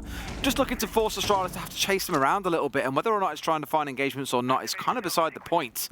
It's just about trying to burn through the clock here, which is only 1 minute and 15 left. Forest coming face to face with Lobin, but neither walking away the winner. Lobin's been challenged a few times now from the top floor of T3 and from the horizontal as well. Somehow maintains his life. Maya, Dash getting 2, 4 versus 3, even though Shuttle did manage to open things up. One of those was a trade onto the ace. And at this point, Astralis are now chasing things, trying to find those kills and level things up, and that's exactly what Iconic does. But Maya is there once again. How many times are we going to say those words, Des? Maya is there for Lost One, finding a kill, keeping that advantage. It's 3v2. Really think someone's in this back corner, but obviously it's all blind fishing at this point, hoping that he'd find someone. Nothing to be found. Diffuser is down out towards bedroom side as well. Forest would have to recover that one and work his way in towards site with his teammate, assuming they can find themselves a kill to create an opening. It is that 3 versus 2 towards Lost One, still with 45 seconds to play. The big problem here is this site is very difficult to attack on in the late round if you've got numbers back in dorms and Kidstorms, and that's exactly the position that Lost One are in. They've got a man advantage. They've got Dash able to play as a free man over in Trophy, so he's going to prevent the push from that side. Forest is going to be heading up those stairs, but could find himself coming face to face with Dash, who may well get both here, but no, Iconic somehow finds the kill, but shut down in a trade by Maya, and it's now a 2 versus 1. Forest has got it all to do and only 20 seconds to do it. Maya on course for a 4K here, another big round potentially coming in. I'm sure that Forest knows about the man off towards the one side, swings in and finds it. It's down to a 1 versus 1. Dots is tucked in behind the beds here as well. I don't know if Forest knows, but he's going to push him and try and find him. Oh my God, Forest! What a flick on towards Dots, and gives Astralis a round they so sorely need. That is a great finish from Forest there. What a 1v2 to close that out. And it's disappointing for Lost One. 10 seconds on the clock. Diffuser not in hand. You know, if only that last man, Dots, could have got himself away, he could have survived. But the only route out of there for him would have been to go straight out of that double window. But even then, it was a big risk that he gets shot in the back as he goes through that animation. So it just wasn't one that he could take. And Forrest, just fantastic reactions. I think he had a good idea. Because he'd stepped forward past Kidstorm's door, he sort of knew he's not in Kidstorm's because I'd have been shot if he was. So it just gives him that bit of information, that sort of negative presence, if you will, to know actually that's the only place left that he could be. And it was a great find. So Astralis find that second attacking round that was so important for them. And they might just be able to get a bit of a snatch and grab here and find a 3-3 half. Great snap at the end as well. I mean, those are the kind of rounds that you look at and say they could have been the big swig rounds. We could be staring down the barrel of a 4-on-1 instead. It's only 3-2. Looking good for Astralis. Those are the two attacking rounds that I felt they needed in this half to give themselves a good shot at closing this game out. Could yet make it 3-3 as well, Tim, let's not forget. Certainly could, and that'd be, you know, an unreal outcome for Astralis, to be fair. They need to be careful that they don't get caught out here. Raz is going to be holding that tight angle, sees the drone come through. He's going to take a shot at it and then dip away. He's not going to try to hold on to that. Prox Alarm may just support him in letting him know when anybody does push in through that double door. We've seen this previously where they really play elbow with no shield or no major utility to try and help them stay there. And, I mean, you can't really criticise it from last time. It worked out brilliantly. Yeah, just looking to use the Banshee really to draw out some of that time and utility coming out of the Flores. Hasn't yet pulled out the second of those Roteros. And I imagine once that's come through and got rid of the Banshee, that's when you put down the Wee-Woo and step away. The Prox Alarm will then help you out where you need. Jane, I know, having a second go as well with that drone. See if he can get rid of the player this time around. A little bit of a rotation from Iconic. He's going to send himself out of Armory Corridor and drop himself down into Garage so that he can start pushing. Where is Forest? He's in spawn, I believe. Drone the whole time? Yeah. He is still on the drones. He will be joining the team momentarily, I would imagine. There's a lot of opening up going on at the minute. Rear stage has been opened up, the wall in between the stairs and the stage itself. So that's going to prevent the push-up coming from the defenders up the stairs to challenge, although it looks like Lobin's not being deterred. He's up and down them for a second, but thinks better of it, maybe as soon as he sees that that breach has been made. Hatches have been opened. Astralis have got all the time in the world. I think they disabled one of the Roteros with the bulletproof cam, which then came off trigger after the EMP wore off from the bulletproof camera, and then it killed itself and the other Rotero at the same time. So haven't managed to get it through to clear out the kind of utility they wanted to be removing. Small advantage there, at least for Lost One, but now you can see the split starting to line up for Astralis, moving players into position and starting to think about this execute. Forrest is going down laundry as well. Yep, Spister's holding his angle at the minute. I like this, it's multifaceted. We've got the blitz coming in, hopefully going to make an impact here. Lobin manages to get one, but Shuttle finds another. Forrest on the blitz, doing his job, and there it goes. Shuttle 3K in the round, leaving us now 4v1. Astralis level things up, 3-all at the half, and Des, I dare say, they might just be back in this. I think 3 rounds on the attack of Oregon, absolutely you're back in it, and Lost One. They're going to have to figure things out at this point as well, because although they are switching on to the attacking side, it is a complete and utter switch over. It's not your map pick. Astralis coming here with this as one of their go-to maps. They've got the strats ready to go. It's going to be tough for Lost One to break this one down, I'm expecting. Yeah, Astralis are going to feel accomplished, I think, coming out of that first 100%. half. You know, it's certainly not been an easy ride for them. They've had to do a lot of problem solving. They've had to win some big fights, and they've done it.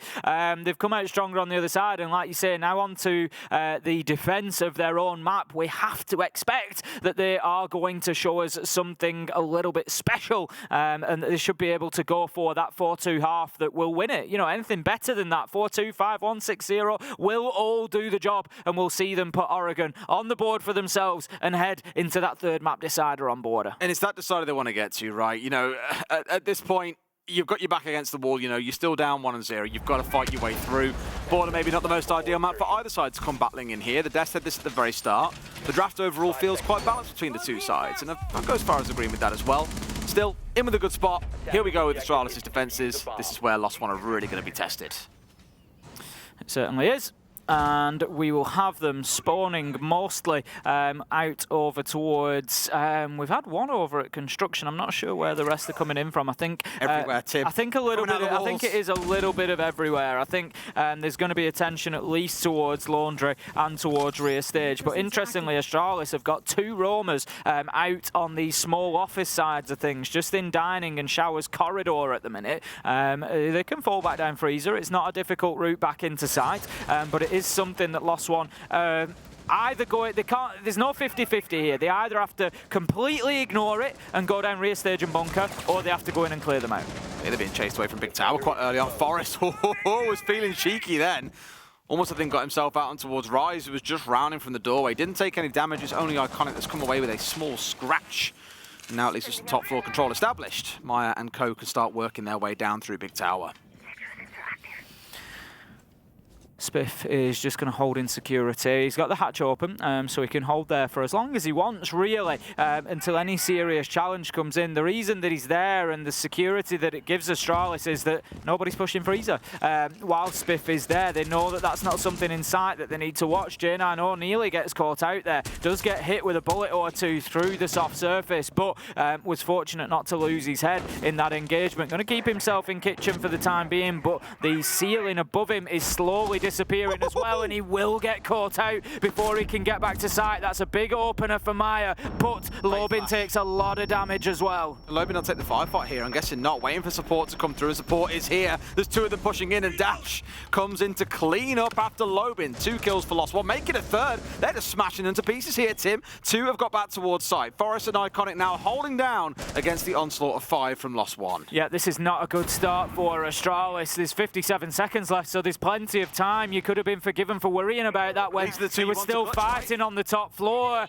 Don't get baited by that Gemini decoy. Forest takes it out, but it will not be a number on the man count that they would be looking for. It is still 5 versus 2, 40 seconds, and Lost One are not rushing this, but they don't need to, Des. They've got 2 down in sight. They've got 3 drones. They can use them to find where they are, and the push will start coming soon. Little bit nervy about it. I know they're quite low on drones overall is the thing, right? They haven't got tons of information, and Maya comes in.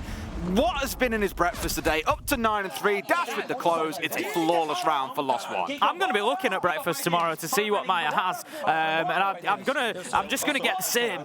I'm just going to get the same if this is the performance that comes out.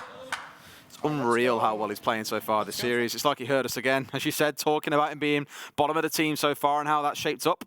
Interestingly, if they go on to win this game, then they face off against M&M or BDS. I believe that's tomorrow they play. Yes, it is tomorrow evening. Yeah, we've got 2. I think we've got 2 upper brackets and the 2 lower brackets tomorrow. Yeah, so tomorrow you've got Oxygen versus Wolves, you've got Koi versus W7M, M80 versus G2, and then the winner of this game against the winner of M&M and BDS. Yeah, the 2 upper brackets. Those are some unreal. The 2 upper bracket games from tomorrow are already secured for playing at Plaspel. Yep, and then the 2 winners of the lower bracket games will go on to play at Plaspel. Exactly. Is how it works. So for these teams that are playing right now, it's this win and it's one more will get you through to the main stage and playing in front of the crowds. But your lives within the tournament are done. You don't have any spares because you're in the bottom half, and 1 loss will see you go home. That is the position that these 2 are in, and Astralis currently on the back foot, losing that first defense. It is the same as what happened on Lost One's defense. They lost bunker to be they lost basement to begin with, and then went up and got a good run going from dorms. After that, Forest looking for an opener, but he's going to get it in a roundabout way. I mean, he baited the TK. You'll take it every day of the week. That's the sledge off the board as well. That's frag grenades removed. There's still 2 more in the back pocket with Maya, but a great operator to find, especially again because Dash has been having a pretty good series so far. He has. Right then. You know what I love, by the way? Well, what do you love, Des? Hang on a minute. What do you love, Des? You. I was just... Oh, you beat me to it. Whatever you said, I was going to say, do you know what I love? You. Sorry, Tim. All joking aside, Des, I'm going to take a 5-second interval here to say, over the last few days, it has been an absolute pleasure to be stood next to you again. We had a bit of a break. Well, that's last one of 5 us months enjoyed it at least. Because of, well, see, you can't take a compliment. But genuinely, no, it has, mate. It's been an absolute pleasure to be back. I've missed the sight of your bald head. I'm sure you have. An awful lot. No, it has been a lot of fun. Getting excited about games together is a delight when it's in person, my friend. Forest having a delight of his own. Low been taken down, but 2 quick kills. Lost 1. Yeah, as Tim says, but in less emphatic ways. What? Rise and Maya just again flipping it on its head. Every time Astralis get an advantage. If it goes to 3 maps and Maya carries on, I'm going to sound like what everyone says when a player has a good map. He could be on to break the kill record. 16 kills on map 1, I believe it was. 11 and 3 so far here. He's up to 27. The kill record is 49 to break and still half a map to play. I don't know, there's a long way to go. Fresh is going to be hoping for it for his bingo card, which is very nearly finished. Yeah, it's very nearly he's got done. 3 things left. 3 things left, one of which is kill record to be broken. Single map or 3 map, it doesn't really matter. But he needs to get in the DMs of Alamar and say, just start some beef with Super, please. That's one of his bingo card items. It's not going to happen otherwise. Like, Sonics are out, that's it. Yeah, I don't know, it's such a high record. Hey, look, where Nesk at 49, it's just such a high record. So I was wrong. He was on 14 kills. No, not 14. 13 kills last map. He's currently 24 and 7. 24. Still, 24 and 7 is ludicrous. Listen, when you think about the kill record, though, think about the game Maya's had, and he would need another 26 kills to out and out break the kill record. That's think about that 49 kills from Nesk. It's ridiculous. 30 seconds left to go. Maya's going to be pushing into... doesn't manage to get the kill, and I think Astralis might just have held on here, Des. I don't know. All up to Rise, he's got to get himself inside. 19 seconds left to go. He knows that there's one on either side. Astralis have played this really well. They've just split themselves up, and that's not actually a bad shout. He just forces them out, but there's the shotgun, and that is Astralis leveling things up 4-4. Iconic, the 3-pump king there. 3-shot gun blast. 3 kills. Shuts down what looked to be a bit of a turnaround in that round coming out from Lost 1. Astralis, interestingly, calling in a timeout. Right now we're doing a good job trying to call the names and powering the splits. We got to kind of recognize when we have that advantage right now with the computer, so we kind of better balance. So in this phase right here, let's go back to base right here. Let's start 3 top surfaces right there and just consolidate back down to the and make sure we bring the Max, bring the cap down. And like I said, the rest of this defensive half right here, let's slow down a little on the power splits. I think they're waiting for that sometimes. They've been in a position every time we've tried to do it. So if we absolutely have to do it, but let's play for the advantage first and kind of consolidate back into it. Can I play Ella here? I want a more useful op on this one. Give him the stand. Like I said, just make sure we're Yeah, let's get the fucking mirror out too here. Yeah, I'll crank the mirror. We're cranking the gates. I can try to hide his gate. Right. Not going to lie. Not talking about the tack timeout. In really weird timing, got a little notification from Twitter from Alamar tweeting, "Hey, Super, I thought you built the dream team. Are you still coming for SI?" Seth's reply, Super's reply, was, "Just to be clear, this is no beef and does not count for bingo." Alamar replied, They know too much. They're playing on a different level. They're ahead of the game. We do like a little bit of fun. I love everyone's then tagged Fresh. Is it enough for the beef? Is it enough? Is it enough? Is it enough? Does this count? Well, if you have a beef back, does it count as beef? Like, you can have beef with someone even if they've got no beef with you, right? I guess you can. Like, I have beef with Fresh, but... I mean, Fresh clearly said that he was counting it, so... Yeah. I think he'll take what he can get. I don't know who declared Fresh bingo master, though. Oh, he made it. He made the card, but he wasn't bingo master. All right, okay. I kind of feel if you make it, like it's almost like it's like calling out your own numbers and going, 77, how weird. I've got that number on my bingo card. 13, I've got that as well. You can't really call your own. Others have to call it for you. That's actually a very fair point. I'd play bingo if you were calling bingo. We should do a talent bingo one day, and you can be the caller. Go on, give us your best impression of a number call. What number would you like? What about 23? 2 and 3, 23. That's a bit tame, isn't it? Yeah. That's not what I want from you. No, you want all the rhymes and the fun. I mean, talk to me about 11 and 14. Maya again flying. We've spoken about a few of these players and how they are starting to have performances. Forest and Iconic stepping up on the side of Astralis, but I feel like a broken record because we said exactly the same thing on the last map tip. Lobin's going to open up that bunker entrance. He's there on the Flores. We'll send in the Rotero drones, no doubt, to try and clear out the utility from elbow, any that is in that position. To be honest, it doesn't look like Astralis are actually overly committing to elbow at the minute. There's nothing inside of the door. There's a mute jammer at most. There's no shield, and instead they're going to be playing on the mirror inside, which we didn't see Lost One play. That was the other mirror position that I was talking about with Sin 3 now that I did mention, and that's the one that you use to try and keep hold of bunker. What a beauty. Shuttle just overstaying his welcome on the rear stage stairs, currently crawling his way down, but I'm not sure he's going to get to safety. Does he know about the magnet? No! I tell you what, it was a genius play by Spiff. I saw it going up and I was like, a team effort to get him up as well. I was like, bless him. He's throwing a magnet out there in case another grenade follows down, but as we saw, it did not. Players did, but there was a response coming in. Real good stuff coming out of Astralis to cover for Shuttle there. Oh, okay, Lobin's just walked in. Absolutely free before Lobin manages to take one down, leaves us in a 4 versus 4 as the trade comes in from Iconic. Shuttle is low health as well, which is worth bearing in mind. 1 minute 20 left to go, and Dash is looking to just apply a bit of pressure from rear stage stairs while other things are going on elsewhere. Now then, we've got a man. It's going to be Shuttle pushing up into elbow. He's not ideally placed to be doing so on such low health, but he's not actually going to be coming head-to-head with anybody at the minute. It looks like it's all going to be a pillars push with one man. It's Maya out towards Laundry Stairs. No, he's moved. Yeah. Rapido. Absolutely. Iconic still holding nice and tight inside of Harry Potter and has now moved out towards playing pillar. You hear the pull of the grenade pin as they're trying to toss one down here. Might do a little bit of work, but no, there's yet another magnet. Catches out another. In comes the march. Iconic into a second. Refuses to be silenced, and I say that just his foot in the dirt. Go figure. Real cast the curse for you. Maya coming into elbow. It's Shuttle that's trying to hold on to it. 2 versus 3. They really need to be finding another couple of kills. 25 seconds left to go. They don't have diffuser in hand at this point. They're probably going to have to pay for kills or no. I just noticed it is down in electrical, so it is possible. But honestly, the Wamai of Spiff has done a real job. He gets shut down though. 2v1. What a turnaround. It's an opportunity. It's 1v1. 7 seconds. You got to go for the kill. He's got the pistol out. It's low health. And J9O able to close it out. A little ring around the roses there to close the round, and that's going to be Astralis 5-4, and we could be heading towards border.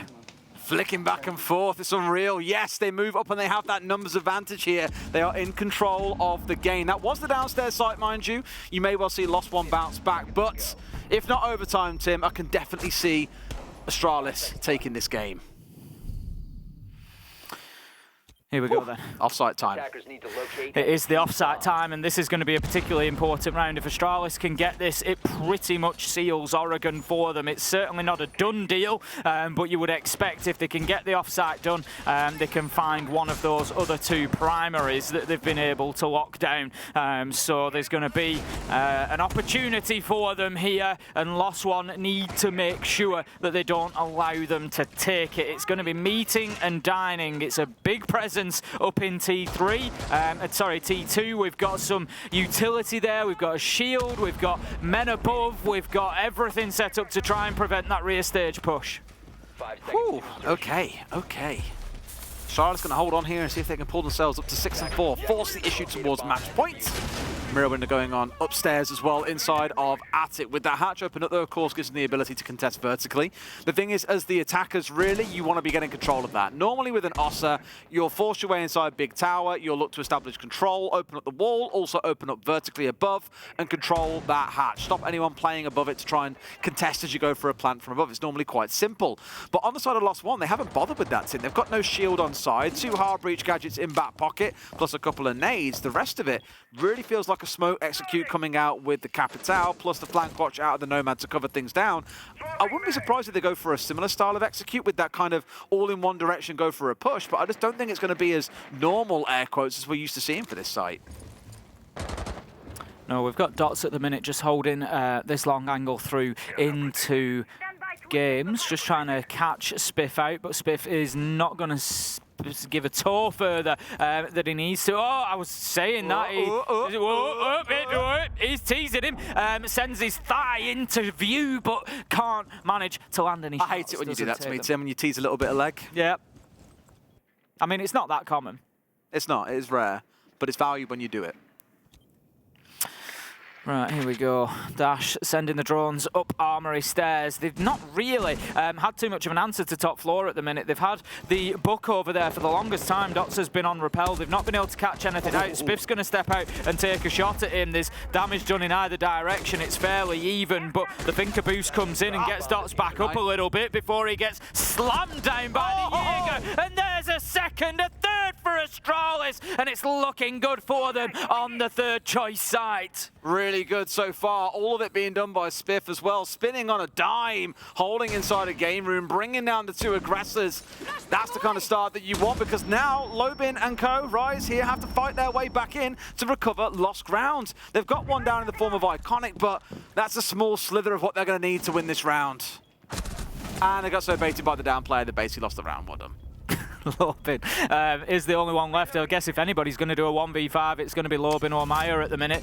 Steps in, triggers the Banshee, does manage to get himself inside of sight, but he's going to need to find some serious kills. 35 seconds left to go. And Astralis, I like what they're doing here. There's absolutely, you know, they've had a tough game so far. You could forgive them for trying to chase a kill or two, you know, and just want to finish off the round and close it out. But this is just supreme patience from them. You know, let him play. There's absolutely no problem. I think they know that the diffuser, they've got it. Spiff is stood on top of it. They don't need to do anything at this point in time, and Astralis are playing this beautifully. They are. This one's been closed out really patiently as well. Real good resistance from Spiff upstairs.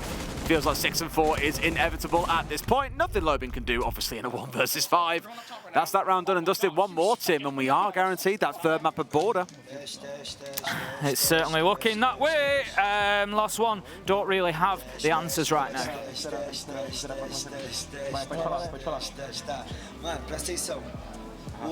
Nesse bagulho da caçada, você percebeu que ele começou a bater nas pontas, que ele percebeu que a gente splitou. Mano, tira a cara full. Você precisa esperar o outro lado chegar pra na hora que ele, se ele quiser bater assim, é desespero. Tá ligado? Aí joga full. Mano, eles vão voltar pro Kids, independente do gatilho, foca em jogar um pouco na Norris. Vamos tentar jogar um pé, porque eles estão começando a fobar, o tempo vai passando de round e peitar. E é isso que a gente quer, mano, ali, naquela que a gente quer. Exato, tá ligado? A gente quer começar a fazer ele se sentir sufocado nessa questão. Sentiu, pressiona, vai de pouquinho em pouquinho. Se precisar juntar um como tudo, vamos bater um. Se ele repetir a play feita, eu prefiro caçar o cara da cozinha lá, mano. Muito tranquilo. Muito tranquilo, porque eu consigo ver pela garagem lá, fazer ele do palco, eu pego a friquinha dele ali.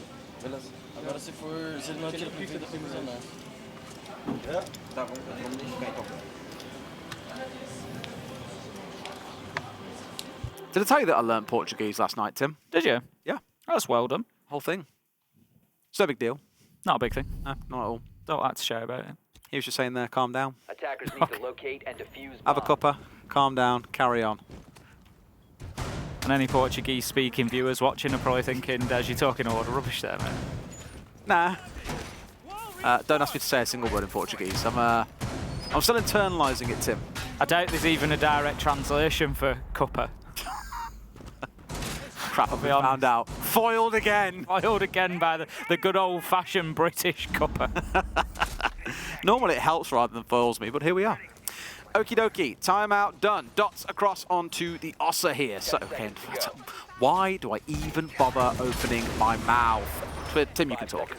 Okay, we get into the action phase. It's going to be that top floor site that Astralis tried to finish things off on. Interestingly, they've got Spiff underneath on the mirror. He's playing the mirror window from kitchen in towards dining. It's actually a pretty good position, especially for the top floor site, 'cause it's difficult to clear out. As you can see, he's got a nice long run in front of him. His big weakness is green, and I was just going to say, look at where Forrest is stood. He's going to be helping to keep the backside of Spiff safe, and it makes it very difficult for the team of Lost One now to get in underneath, but this Twitch drone could be key. However, it gets shot out, and that's certainly not going to be ideal when it comes to taking down those mirror windows. Dash does have one more in pocket, needs to make sure that it's used valuably. Can't help but remember, I'm traumatised by it for days now, the shock drones coming out from DZ in their last series and not being used to torch the mirror windows, instead just being wasted down dirt. It was really painful. Hopefully Dash uses the second one at least a little bit better, as you've said, you know, you want to be using those to help clear away some of that critical utility. Here he's on his rifle on through, just as of yet, finding nothing. May even leave the shot drone here as a flank drone rather than using it to try and take out utility. Does he know? Does he know? I'm not too sure he does at the minute. So basically, as long as he keeps hold of this area, it's pretty good in terms of the defence because it allows Spiff to stay exactly in place where he is. Lobin has moved down Showers corridor at the minute. Dots is going to spot out the Malusi underneath, and I don't think Forrest is aware of that. And them knowing where you are, but you not knowing that they know where you are, there's no one in front door. Is often a big problem. There isn't, but there could well be somebody now manoeuvres to cut him off in the near future. Lost One need to do something with that information, basically. You do normally stick someone on front door playing behind white van, normally the one watching a drone for you, and there will always be a drone sat just outside front door that gives you that information. Hey, someone's coming, cool, let's go for a peek. We've seen teams actively challenge that angle back as well, which I think is why for a second you saw him look straight left as soon as he come up, expected to find someone, but there was no one to be found. Top fragger in Maya, taken down by Spiff, who's really woken up these last few rounds. I know he's only 4 and 7, but enough here to drag Astralis over the finish line. You'd be dead happy with that. Going to flash himself there as he tries to give chase, but Spiff manages to get away, and he's going to drop back into Freezer. Thinking about an Nitro, he's not going to find anybody. He's actually going to get himself taken out. Needs to be a little bit more careful. 4 versus 4. Lobin is low health at the minute. The challenge is coming across from Classroom side of things, but right now, with 30 seconds left to go, you just don't feel like Lost One have got much to go on. You don't. And this is my concern, right? You've still got to find those 4 kills, or you've got to look for the plant, but right now, the defenders still have control of the site. They're trying to scrap their way through, work through any utility that stands in their way, but this mirror window is going to be so powerful for the defenders to make use of as well. Just inside a trophy, the rest of it's going to be a forced point, but it feels like Astralis have got all the tools they need here to hold on. A C4 into the smoke, a second one comes out. Astralis have battled their way back in. We'll go into map 3, Tim. The momentum feels like it's really shifted in those last few rounds. Astralis, I said at the beginning of Oregon, after a few rounds didn't go their way, it felt like the energy was low. Maybe they were just, getting overwhelmed by it all, but then you just saw that ability, those gunfights, those nitros all coming out towards the end of Oregon, and the confidence is back, and I know that we are set up for a big map 3 on Border. Hard one to call as well, because both teams have really shown confidence across their own map picks. Before we go to a break, a quick one for you. Roses are red. This series is great. If you think it's intense now, just you bloody wait. Back in a few minutes.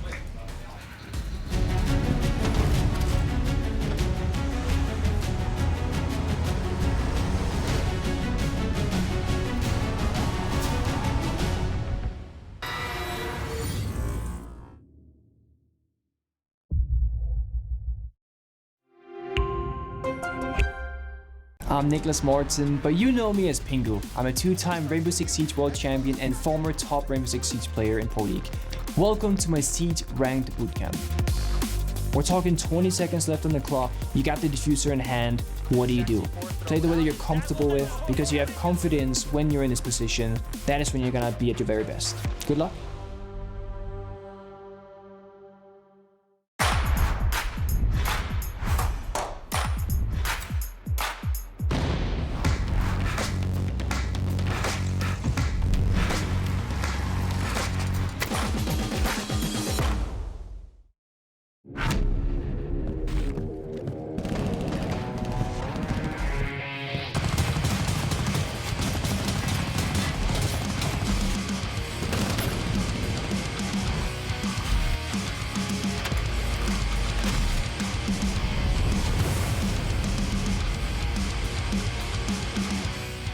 Respect out of M&M.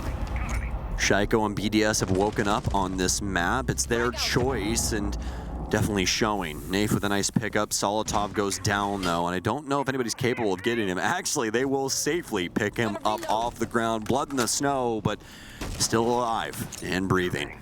It's a key factor for M&M as they'll maintain their man advantage. A frag grenade out, but just as I say it, it's stolen away from Shaiko. Such a perfectly placed grenade, and it looks like BDS have got a perfect read so far onto M&M's positioning. Nafe might get caught off guard here. This fight's so very important to the future of this round, and Alem shuts him down. BDS all over M&M on Cafe. Nello and Tyrant, all that's left here is M&M may have made the mistake of allowing this map to go through, just constantly beaten out in the middle of the round, never able to match the pacing of BDS on this attacking side. Tyrant with one final fadeaway kill. He gets immediately exchanged out, once again, I believe, by Renshiro to end things there. As BDS keeps it solid. The coach looking very happy on their side now, as this is a great rebound from them. And indeed, a 4-0 lead for the team.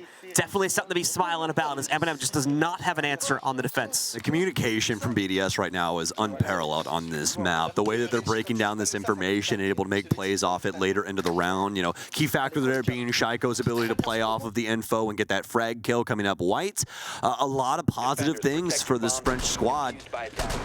Looking like an easy map for them, John. Already up 4 rounds, and I mean, well within their right to take this entire half.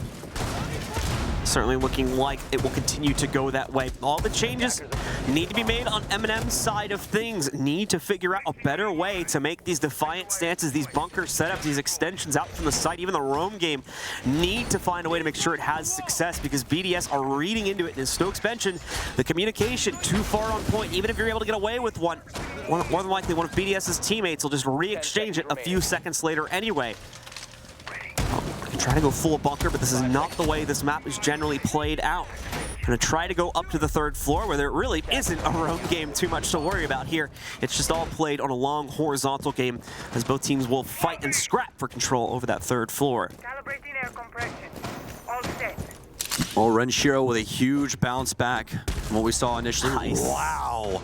Nath, off the audio, catches Alims completely off guard. A cafe classic right there. Same with the nitro cell, but thank God Shaiko's got his ears on. He hears that thing and pokes it out of the sky. Able to stop Eminem from dealing another death blow to Team BDS. We are going to see Tyrant, in the meanwhile, get slapped down. Eminem, I believe we're going to try to follow that up with a Whitehall push here. We have a nade play there from Shaiko to get that nice little damage proc on the Tyrant. BDS, though, only just now entering from top red, so they'll be held back for a little bit longer. Shaiko still trying to move around, check for all the intel. Has spotted the move from Solotov, working himself out from Pixel there. So they will have to be a bit cautious when they fully commit from the red drop, or potentially the hatch play too, if they try to work themselves in from that avenue instead. The nade duck coming in for the attackers. Welcome back to Lost One against Astralis. After a really dominant 7-2 Skyscraper, we thought we could have a 2-0 on our hands. Instead, what we got in response from Astralis was a very dominant Oregon, winning it out 7-4, was it, Tim? Oregon? Yeah. Yeah, 7-4. I know I got that right. Just checking, making sure you were still here with me. Now we go into Border to see how things really shake up. One of the most aggressive maps, one of the most chaotic. Based on style, I get the feeling that Lost One will do better. You know, they have been this really aggressive team throughout the week, where we've seen that real LATAM essence come out of them. Astralis can play like that as well. We've seen them thrive in chaos, but I don't know, something that makes me feel this could be a real hard bat for them. They start on the attacking side here. Lost One start on the defense. It's so difficult to call which way this goes. Border's very 50-50 at the minute.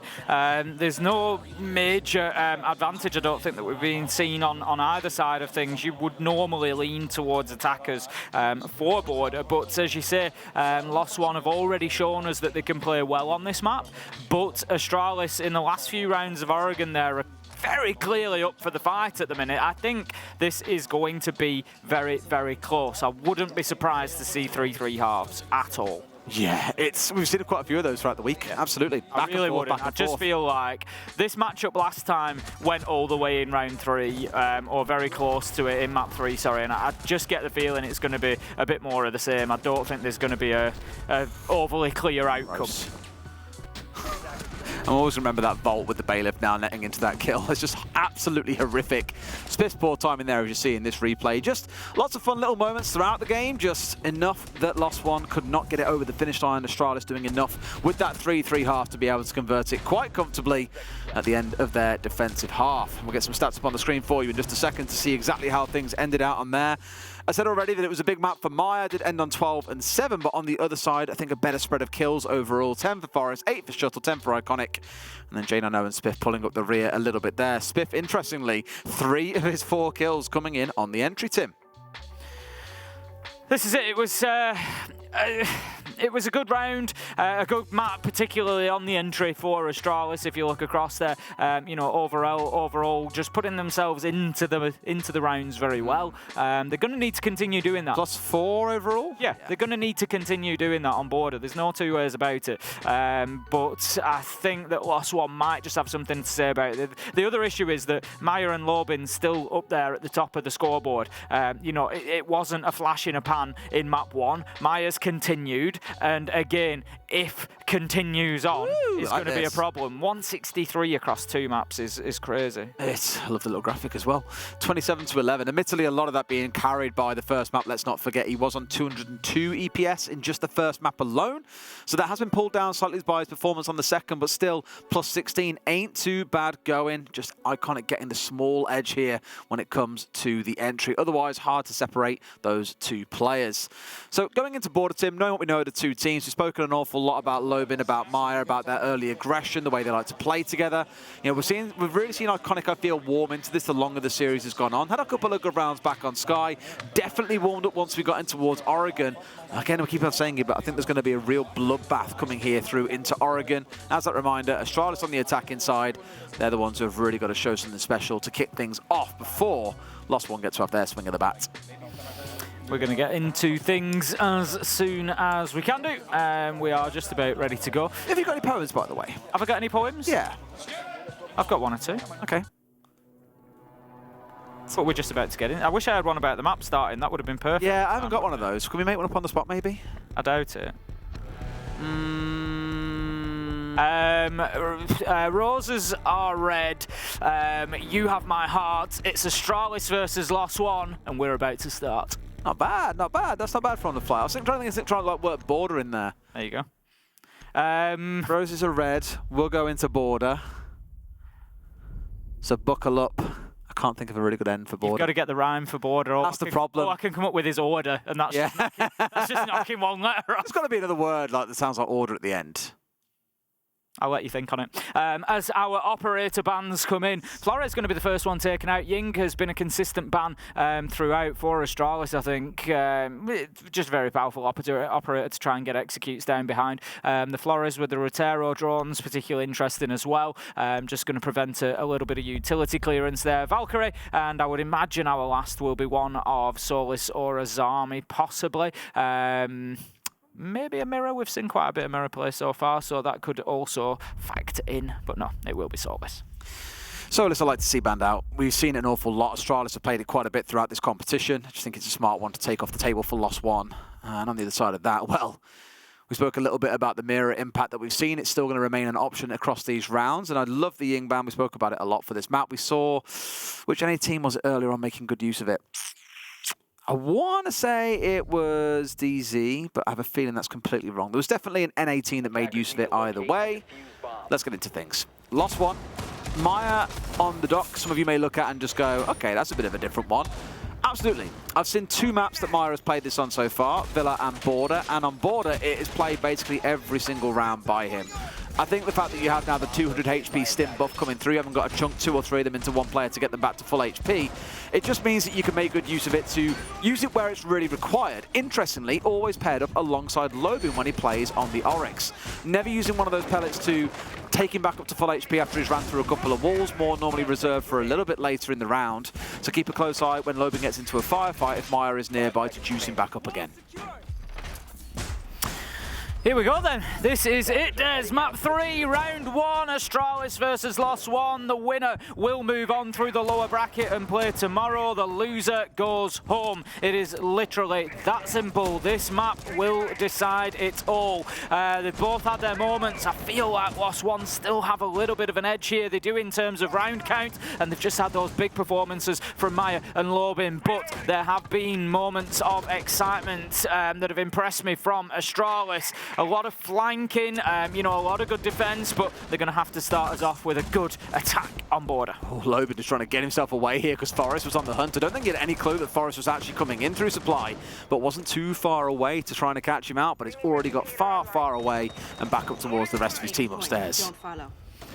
Forrest working through, going to meet up with his teammates on the bottom floor. I think they're comfortable now that is clear, all done and dusted, so they can start focusing on towards site. Just looking to potentially nade up here now then. Hatches in this game have been scrappy. Certainly have. Forrest dips back away from that challenge for a second, but so does Lost One. That Doc's kind of backed away on that. Mirror window also taken out for free from the below. Initial challenge would have helped them to resist that, but you just can't. When you hear the pull of that pin of the grenade, you have to be backing away. And sure enough, that's exactly what they do. Still 3 more nades left in back pocket, mind you. But it feels like Lost One have kind of danced around a little bit of the movement coming here out from Astralis, but not really looked to challenge them yet in a firefight. We're halfway into the round, and it feels weird that on border of all maps, halfway in, we haven't seen a firefight come out. Maya taking a few pot shots at Gadgetry. There, spins beautifully and finds the head of Spiff, and on the dot can just juice himself back up and get ready to go again. What a play from Maya to keep hold of CCTV. Right steps out, manages to get one onto Forrest. There is a quick trade. Shuttle finding Lobin. 4 versus 3 though, still in the advantage of Lost One, and they have a number of key areas around the map in their control. And again, it's a cute little bit of team play. Like as soon as Maya gets threatened on the window, you've got Lobin looking to cover out towards waiting it or towards break area as well. There's always a little bit of support working out between those two players. Down goes one as J9O finds Rise into a 3 versus 3. We've got 40 seconds still to play, and Maya is under threat here as well. Is he aware that a player has got inside? I'm not sure that he does, but he's being pressed in from both sides. Can do nothing about it. Shut down as Dash here is all that is left standing for the side of Lost One. Always a risk for Maya to try and juice himself up with the stim pistol there, and it didn't pay dividends. Wasn't ready for the fight. Dash moves across, isn't aware,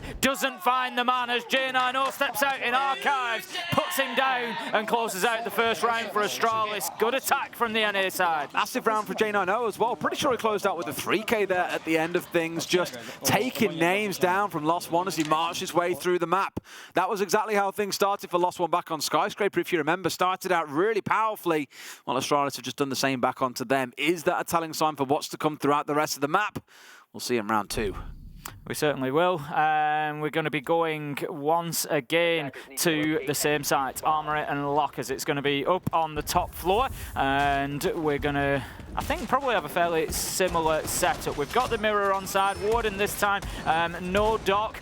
Maya swaps off onto the Azami. Probably still going to be in the same position, trying to hold down CCTV, but will, of course, have the keeper barricades this time in order to do so. That's been the sort of popular way that we've seen CCTV held on to so far through Six Invitational 2023, has been using the keeper barricades particularly. I think that wall has been left half soft as well on the west breach of Armory. If we can just have a little look, yes it has at the minute, which also makes it difficult to approach by placing the mirror on that side. If anybody, they get the long line of sight all the way down the balcony. If anybody tries to get near it, you can just peek out and spray through the soft wall.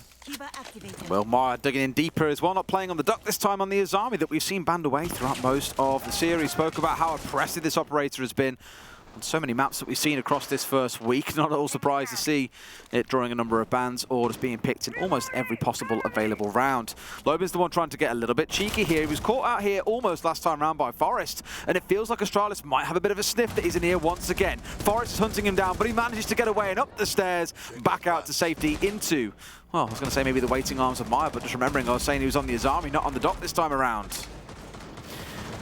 Lobin just trying to drop himself back into Fountain for the time being. Lobin's been so mobile. I'd love to see a heat map of Lobin. And he stays busy, doesn't he? Yeah, exactly. And sort of, or you know, like they do with sort of other sports, sometimes they'll show you the distance that a player has covered. Yeah. I'd like to see the distance that Lobin has covered, because I'm sure that it's probably massive at this point. Like you say, he's always there as that support fragger, we called him. You know, he's not playing support in any way really, but what he is doing is supporting everybody else on his team by going in and getting into fights with them. He never leaves anybody on their own in a gunfight. Dash is going to take down Lobin, and so that might just leave his teammates a little more alone as Spiff it is who manages to find Lobin. Iconic goes down in the mix there. Forrest getting challenged underneath, but has managed to find Dash, and that's advantage Astralis. Picking Lost One apart so far in these rounds. Lobin looking nowhere near as comfortable as what he has on the previous couple of maps, I think.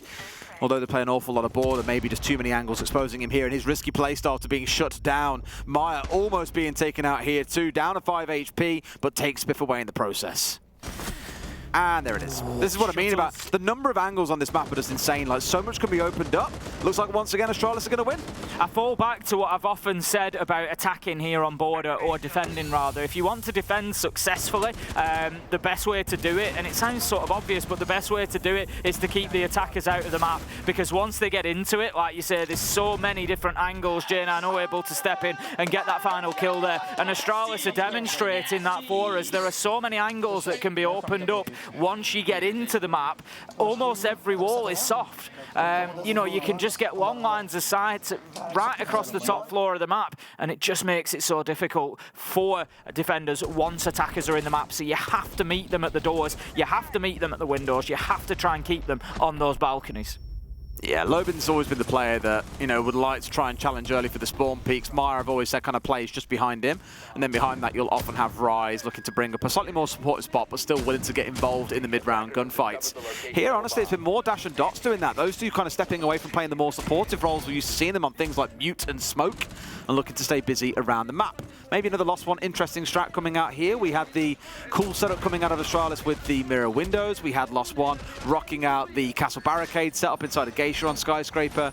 Here they've got one of their own to deploy and see how well they can hold down this east side of the map. Going to be bathroom and tellers then.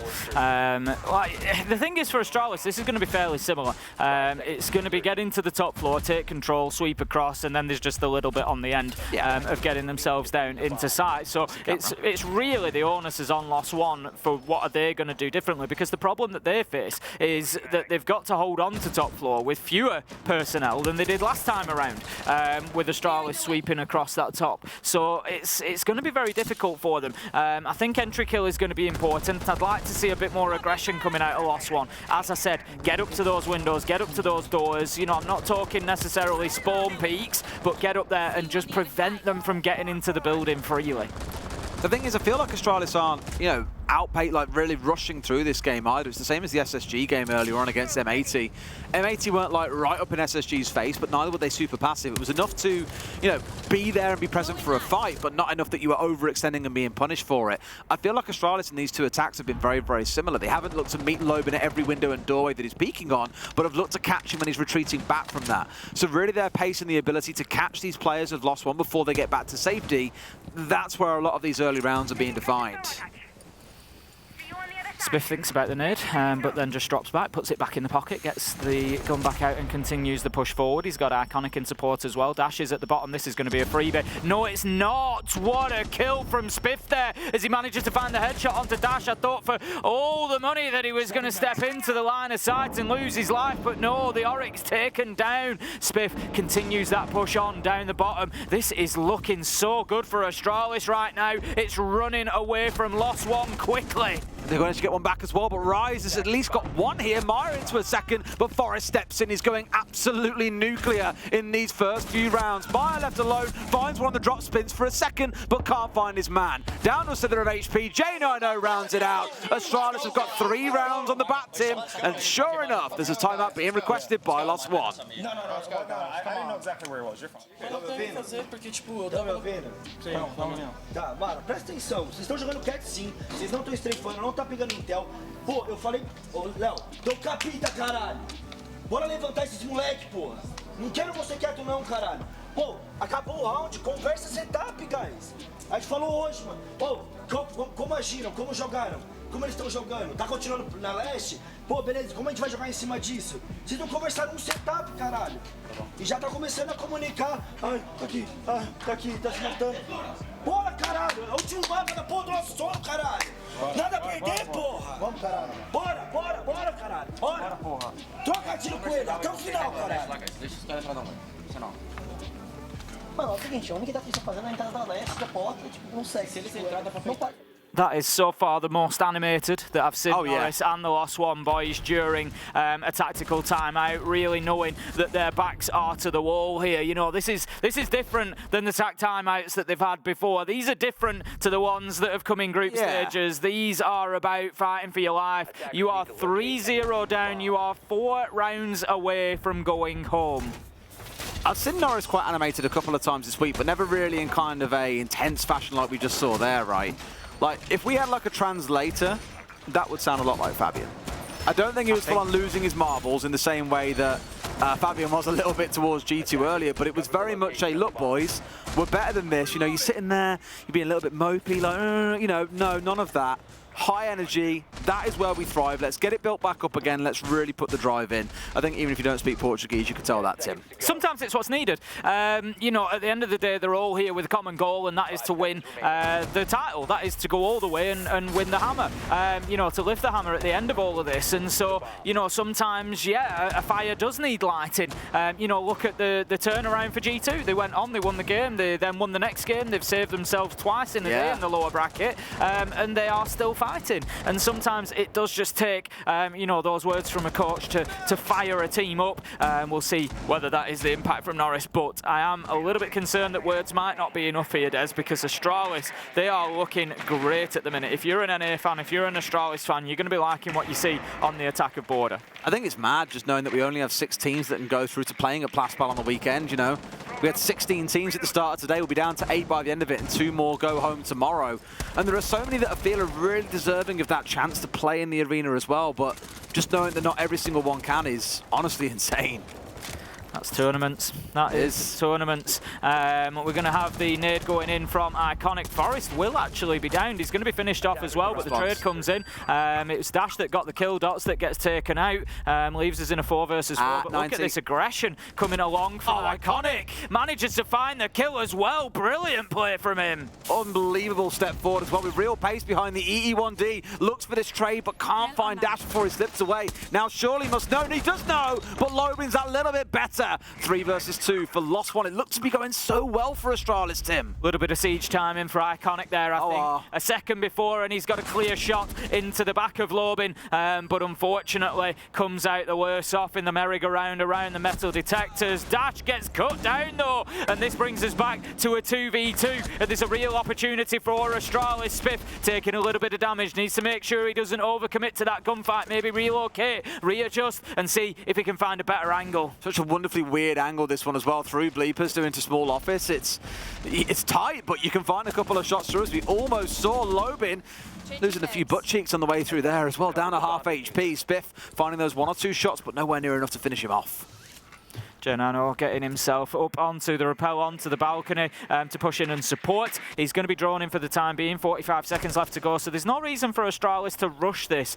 You know, if they can use that drone to just locate exactly where these 2 defenders are left playing, there could be a freebie from underneath, I think is what they're hoping. They've got the nades in hand, they've got the information. This might do the job, just on the wrong side, and that might just force Lobin to move. It does indeed. Second won't do the job. It was a worthy effort. Lobin is low health now, and there is potentially an opportunity for a kill coming in here, but 20 seconds, they need to get moving. They're so nervous about this pushing as well, because they just know the long angles are being held by Lost One. They can't easily break them out of their hold inside of here. Here comes the step forward as J9 can get in behind the bomb chassis and get the plant down. It could have changed everything, but by the looks of it, Lost One are going to hold on. They're going to get themselves the first round in the game unless Spiff can pop off, but Lobin has dropped away. This one's done and dusted. Lost One are finally on the board. Lobin knows exactly what he needs to do in that situation. Drop the hatch, even if he becomes, you know, finds himself in a 1v1 with diffuser going down, the time is such that as the Oryx, he can just jump back up through the hatch. It's not going to be an issue, so well played. It certainly, you know, was better from Lost One. Astralis still bringing that aggression. Iconic's push down 90 was impressive, really, but didn't quite get the job done for them. Honestly, half a second difference, he gets that third kill. It's all different, yeah. Small office is there for Astralis, they're up 4-0, and suddenly things look like they're going from bad to worse for Lost One.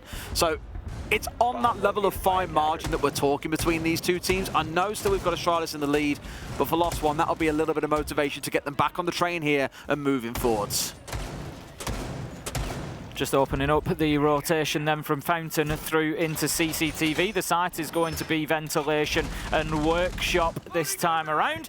And just looking at the lineup, we've got the castle on side from Lobin that we would expect for this site quite often. We've got a nice mirror window there, just looking all the way down 90 corridor with a little soft wall peak to the side of it as well. That's going to make it difficult. Rise bringing along the Warden. So an interesting lineup from Lost One. And I think they are set up to make things actually quite difficult for Astralis here. One thing they need to do is prevent access into bathroom. They can't let that mirror window in office get cleared out as easily as it did before. This is another really interesting setup coming out from Lost One, where, I mean, one, you've got a mirror window facing down towards east stairs. There is that castle barricade in the way right now, but I imagine they're expecting that to get blown out, only to reveal, surprise, there's the second layer you got to deal with. The one inside office is pretty good. Do you see nades coming in from rooftop? Absolutely not, because Astralis have got 12 breaching charges, Tim. Now, I'm all for breaching charges, but this feels a little bit excessive. It certainly does. Spiff's going to be dumping the EMP to help open detention, and then going to get up to the top. If anything needs breaching, Des. Astralis is certainly the ones to ask. Forrest is going to pick up the opener onto Dash. That's good. It's one of the nitros gone. There was, of course, 3 nitros on the side of Lost One. That's going to be down to 2 now. And when you try and take control of top floor, that can be a very important point for you. It's another advantage for Astralis. And what I like is they're not necessarily chasing after these kills. They get one, and they're not sort of desperate. There's a breaching charge, Des. I hope they don't run out. 1 of 12. 1 of 12. We've got kills going in either direction. J9O picking up the latest one onto Lobin. There comes in another one for Iconic, 4 versus 2. Astralis' top floor clearances have just been great. They've got access into site as well. There's just nowhere that Lost One are safe at the minute. No, absolutely not. That's exactly what I was thinking. Oh, you see his foot, you see the toe, you can see the toe. Gets the spray and almost dies in response as well. Rise taking a shot back. The shuttle's still going. Maya brings at least one back to give the team hope, but with 3 still standing for the side of Astralis, it feels like this one might be a bit of a battle to win. Especially when another is going to get cut down. It's all up to Maya inside of sight. 1 minute 10 left to go. Astralis do not need to rush this. They've got a few breaching charges left that they could start opening that ceiling up with. They could make this really uncomfortable for Maya inside of sight, to the point where Maya might actually have to dip out of sight and try to defend from elsewhere. I mean, Shuttle here's the one with the diffuser. I imagine will want to try and plant inside of vents. They know they've got this west side control, and there's not really too much that Maya can do about a plant coming through there. Again, it's going to be 3 kills to his name and likely a diffuse coming in as Shuttle rounds out towards vents. No response to come in here. This should be an easy plant. Yep, can just get in behind the bookcase on the left-hand side as he goes. Oh no, what? Maya finding an unreal shot across sight. Astralis almost letting it slip. Iconic manages to find him deep in workshop, but for a second there, Des, for a second, I'm sure the Lost One fans had their hearts in their mouths. Iconic is really starting to turn it up this series. We mentioned at the start of the map, across Skyscraper, he started to warm into things. On Oregon, we saw him take it up a notch. Now we're really seeing him on fire on this map. 6 and 3 he moves up to, alongside J9O, currently sat on 8 and 1, bless him as well. Really big game coming out of those two. And Lost One got to start feeling the despair here. Now I imagine, Tim, they're down 4 and 1. Yes, they've got the attack still to come on board. It generally is an attacker-leaning map, but Astralis are dominating the attack inside of things. Doesn't really feel close. It doesn't at the minute. Lost One may have got around, but I don't even remember that round. You know, it's the honest truth of it. You know, Astralis are just so on top of. I mean, it felt like they should have won because it was the half a second round for Iconic in there. Yeah, this is what I mean. It's just not even that memorable in terms of a round that Lost One won. Astralis are just absolutely dominating right now, and as you say, Iconic's really starting to get rolling. 14 kills between him and J9O, particularly leading the team forward at the minute. A 5-1 half wouldn't surprise me, and if that's the case, as I keep saying, you get 5 on that first half, you only need to lock down 1 site. Alrighty, let's see how this last defense goes for Lost One, because the rest of them haven't really gone particularly well. Got to pull something really out the bag here and cause a bit of an upset, I feel, to stop the Astralis train that has been running through them, namely in the form of Iconic. Once he gets going with a bit of assistance from a Lion Scam, for example, he really has been tearing through the other side. Dash is just going to be playing in and around the balcony, looking to, you know, come in and out of break, just keep it fluid, I would imagine. Get up in the faces of Astralis. It's something that I think Lost One have tried to do. They've tried to play out to the boundaries of the map, like I suggested earlier, but they just haven't been successful in doing it. Astralis have been able to find, you know, kill after kill on the entry and just really be able to power their way into the map. They've done a great job at creating space, droning out, moving in there and using that information. They are going to spot the man. They've got the feet down at the bottom of East Stairs. This has happened before, and last time it did, Dash lost his life. He did. Nade over the top from Forrest, hoping to find someone tucked in the other side. I think there was one out towards Fountain, who was just backed away chasing shadows a little bit here. It is Maya who's waiting, ready and waiting to receive almost and get into a gunfight. But that call is coming in from oNe, which makes his presence very, very clear to the attackers and could make this uncomfortable. Bit of damage done to Forest along the way there, not very much. I think it was just a breath of toxic gas. So he's just going to step away from that and we'll be absolutely fine. Maya is a little bit of a problem inside Fountain right now, but that's likely going to be dealt with as the Selma charges go off. Yes, Maya will drop away, so top floor control is Astralis as Spiff manages to find Lobin as he just leaves himself out in the cold, and that's 5 versus 4, and Astralis once again feel like they're on the warpath. This is the thing, I saw Maya drop away and thought, okay, Lobin will follow as well. There's no reason why Akaid stays here when a line of sight all the way through to CC is being opened up, but he stays put and gets killed for it. A little bit greedy there and probably trying to find the firefight. I know that he likes being aggressive, he likes being mobile, but there is a point where you say, look, we're losing out on the roam here. Let's drop back. Let's try and sit behind more utility on site and make things happen. I'm not saying it's going to cost the team the round. I expect them to lose it, to be honest with you. It wasn't the reason why they're going to lose it, but it does not help things at all. No, it certainly doesn't. Spiff is in a position to potentially drop down into site. He's going to send a drone in for the time being. How are Lost One not picking up on these drones? They're coming down. They're not shooting them out. They are ready for the fight, but in comes a second. Spiff manages to get that one. They don't have diffuser in hand at the minute. It's 3 versus 2. Lost One are holding on pretty well as Rise manages to get one. 2v2. Top floor has been retaken. Could be a big problem. That retake on the top floor is everything because Spiff is now stuck on the downstairs. Unless he kills the player upstairs and goes for the next, it simply is not going to happen. It's all fell apart. They've been hit on the flank here and Lost One, whether by hook or by crook, have got themselves up to 2 rounds in the half. Now they've got to show us what they can do on the attack. We would expect, as I've said, it's reasonably even here at SI, but generally speaking, the attackers do have a little bit of an advantage on border. Astralis taking the 4-2 half that they will have deemed a minimum, but I think they might be kicking themselves coming away from that. Whether they win or lose this, I don't mean in those terms. I mean just they might have expected more out of the 6 rounds that they've had. They will know that there was an opportunity for at least a 5-1 there. Massively so. Just again being caught on the sideswipe, not ideal for them. And equally really close to potentially that being a 6-0 half when you think about it and dial it all the way back in. But nope, Lost One have a little bit, just a slither of breathing room. Astralis could turn out and be absolutely incredible on these defenses, playing behind the mirror, for example, in the Azami, and just completely shut Lost One out. And this could be done 6-2. We said coming in it would be really hard to call which way the game would go. Not too surprised Astralis has done well on the attack. You would expect that from most teams on border. I'm just not 100% sure based on how a lot of these gunfights have gone as whether or not Lost One can battle their way back in. Going to have the lines of sight opened up into the break room wall. That allows pressure to be applied to that area from office.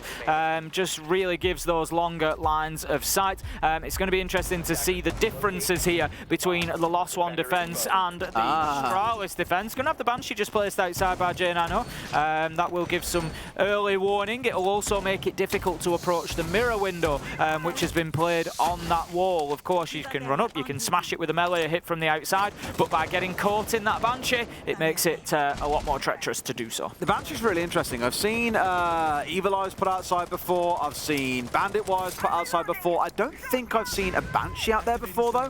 That's a little bit of a new one. Here, trying to get rid of the mirror window. Should have the cover to be able to get these off the wall because the Azami right now is completely unchallenged, able to spray these off the wall. And I think by the looks of it, Lost One have not cottoned on. I was going to say maybe after the second time they cottoned on to what was happening. No, they hadn't. And now they've got no hard breach left. They've just thrown all 3 at the wall. And every single one has been shut off. How weird.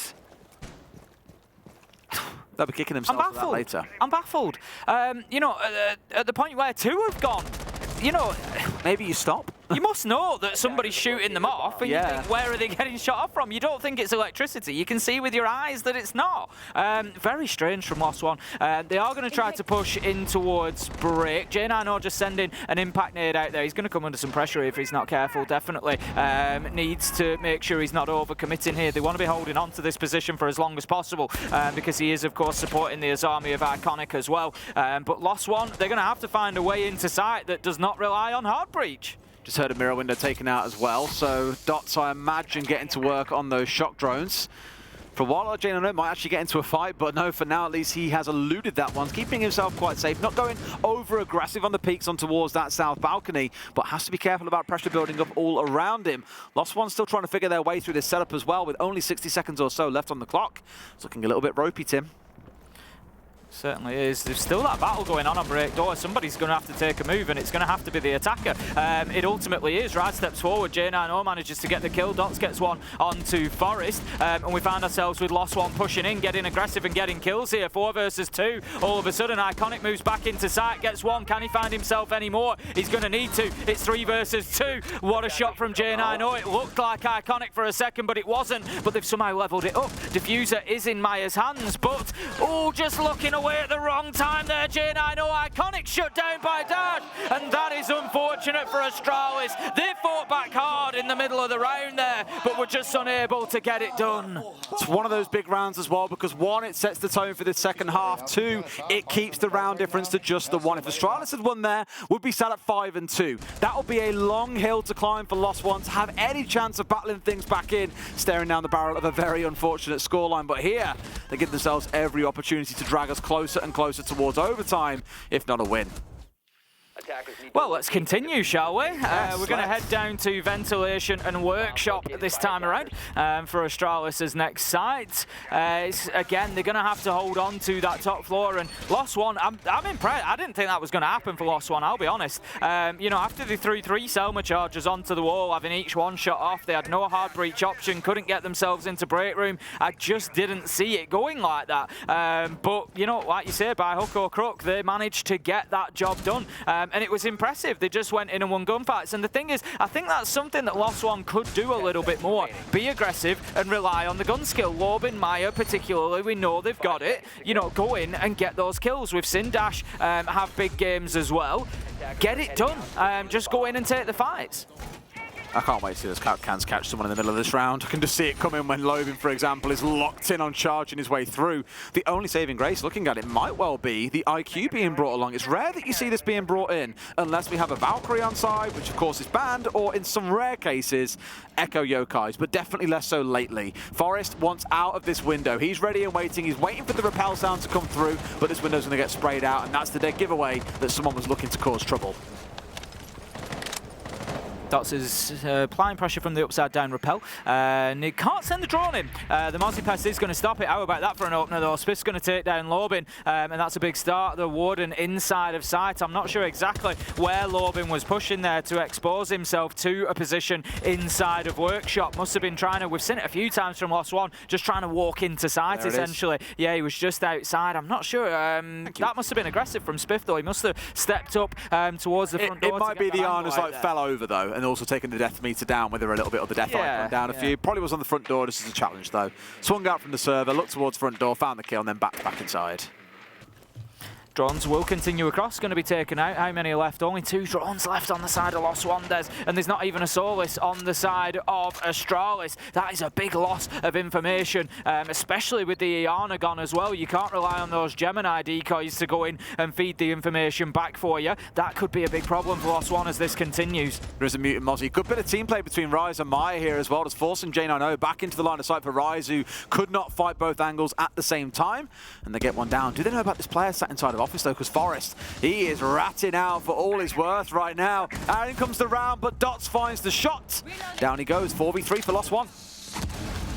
Dots continues moving around, everything having to be face checked here. You can see it as they go across, looking for the cap cans, looking for the men, looking for absolutely everything in front of them. Iconic's going to stick around for the time being, gets a challenge. Surely now is the time to drop the hatch. Yes, goes down along with the flashbang, but Shuttle, he's not so lucky, doesn't manage to get away, and this looks like things could be leveled up here. It's down to Spiff and Iconic inside a sight, and they've got an age to hold on. They do. I mean, Lost One here with 40 seconds on the clock, must know that there are 2 players inside. Dots is it. Surely he saw his head behind these server racks. He must have seen him. Can't have missed it. He's got the right sort of idea, but nothing with which to push him. Must be calling for help at this point, but doesn't know which side he's on. Left side, over towards the right, but there comes the assist that he needs. It's a closeout for Lost One, and Tim, they've drawn us all square. We've got the game that we wanted. I was a little bit worried at the beginning of this one that Astralis were just going to run away from it and it'd be a 7-2, a 7-1, and that would be the end of it, but no, it's time for Astralis and a tactical timeout. Because right now we're getting all the picks and they're so fucking slow. So I don't know that Shelby essentially takes all of them. Just less than big. So I don't come here back. On this side. And then Rox, listen, and next, hold on, next to the army as well. Don't reinforce the right side workers once they're teaming from Jordan. Reinforce the first Where should we go right here? I think we should go back down the road. Where that out, and then after that call as well. Like I said, let's make sure we're use adjacent zone and Harris needs. Plain spare. Can we out of time? Let's talk about that. I can drop the bandit and bring meat instead. No. No, not her. I'll depend. I'm keeping Warden. Heard. I'm doing the same like hyper shield. Should I take the Melusi or ADS? Well, a lot of strategic discussion going on there, down to the fine details, you know, of what should be happening in the next couple of rounds. Still pretty low-key as we see the majority of Astralis' tack timeouts, to be fair. That's nothing unusual. And nothing wrong with it as well. You know, sometimes the style will be to fire up. Sometimes, you know, that's just not how the coach works. And they're in a 4v4. They don't necessarily need to overdo it on the energy here. You know, if they get themselves pumped up too much, start throwing themselves out of windows, peeking, you know, it could become a problem of its own for them. So they need to play this with a level head. Well, that conversation of slowing down is definitely really, really valid there, I think. But either way you look at it, Lost One currently are overwhelming Astralis on the attacking side of things here. It's at that 4-on-4, and given how the attacking half went for Astralis first time round, I would give a lean towards Lost One unless Astralis can find an answer here and now. Not forgetting, Tim, they only need to find 2 sites in their favour. They're trying this top floor again, moving away from Vents and Workshop, not trying either of the off sites just yet, but may well find ourselves coming across to that if this round goes the way of Astralis. Reinforcement going to be made inside of office, potentially a mirror window to go there. I don't think it's been placed yet. We'll see if one goes up or not. No, it's going to be placed inside of fountain instead. So that's just, again, it's this doing the same job. It's just preventing that push coming into office. A pretty secure location. It can't be shot from underneath. It's one of the few hard floor areas in border is fountain, so there is some security there. Lost One looking maybe to keep this aggressive. 40 seconds in, looking to get inside a break door already and just take the fight to Astralis, but they need to be careful because Iconic's in there and he's been hitting a few shots so far. For sure. Looking at the Ostra in this round, though, from Dots, and for me, that's the big change that indicates a change in approach coming out from Lost One. Looking to play really heavily for the objective, and direct to sight through this wall tends to be one of the go-to angles. Either that, or you look for a plant inside of Archives. For that, though, you need quite a lot of cover, and given they have no smokes on side, I'm thinking probably it's get inside of site itself by going in through the wall that we just saw a second ago, rather than worrying about anything else. Oh, that's unfortunate timing for Forest. Tries to deploy the Nitro, steps out and gets found out by the man at the top of East Stairs, who is exactly who he was probably looking for with the Nitro. Iconic's going to take a little bit of damage as well, deploying Kiba barricades, trying to keep himself in position, but this is looking pretty good for Lost One right now. They're starting to run over Astralis. The opportunity is there, yes. Rise manages to find Iconic, 5 versus 3. Oh, almost a shot coming in, but Maya gets away with it first, finds the kill. That tactical timeout, apparently not doing all that much. Spiff gets one back, but it feels like a fool's errand, and a fool's errand it proves to be. Lost One are in the lead. 3 rounds back-to-back, Tim.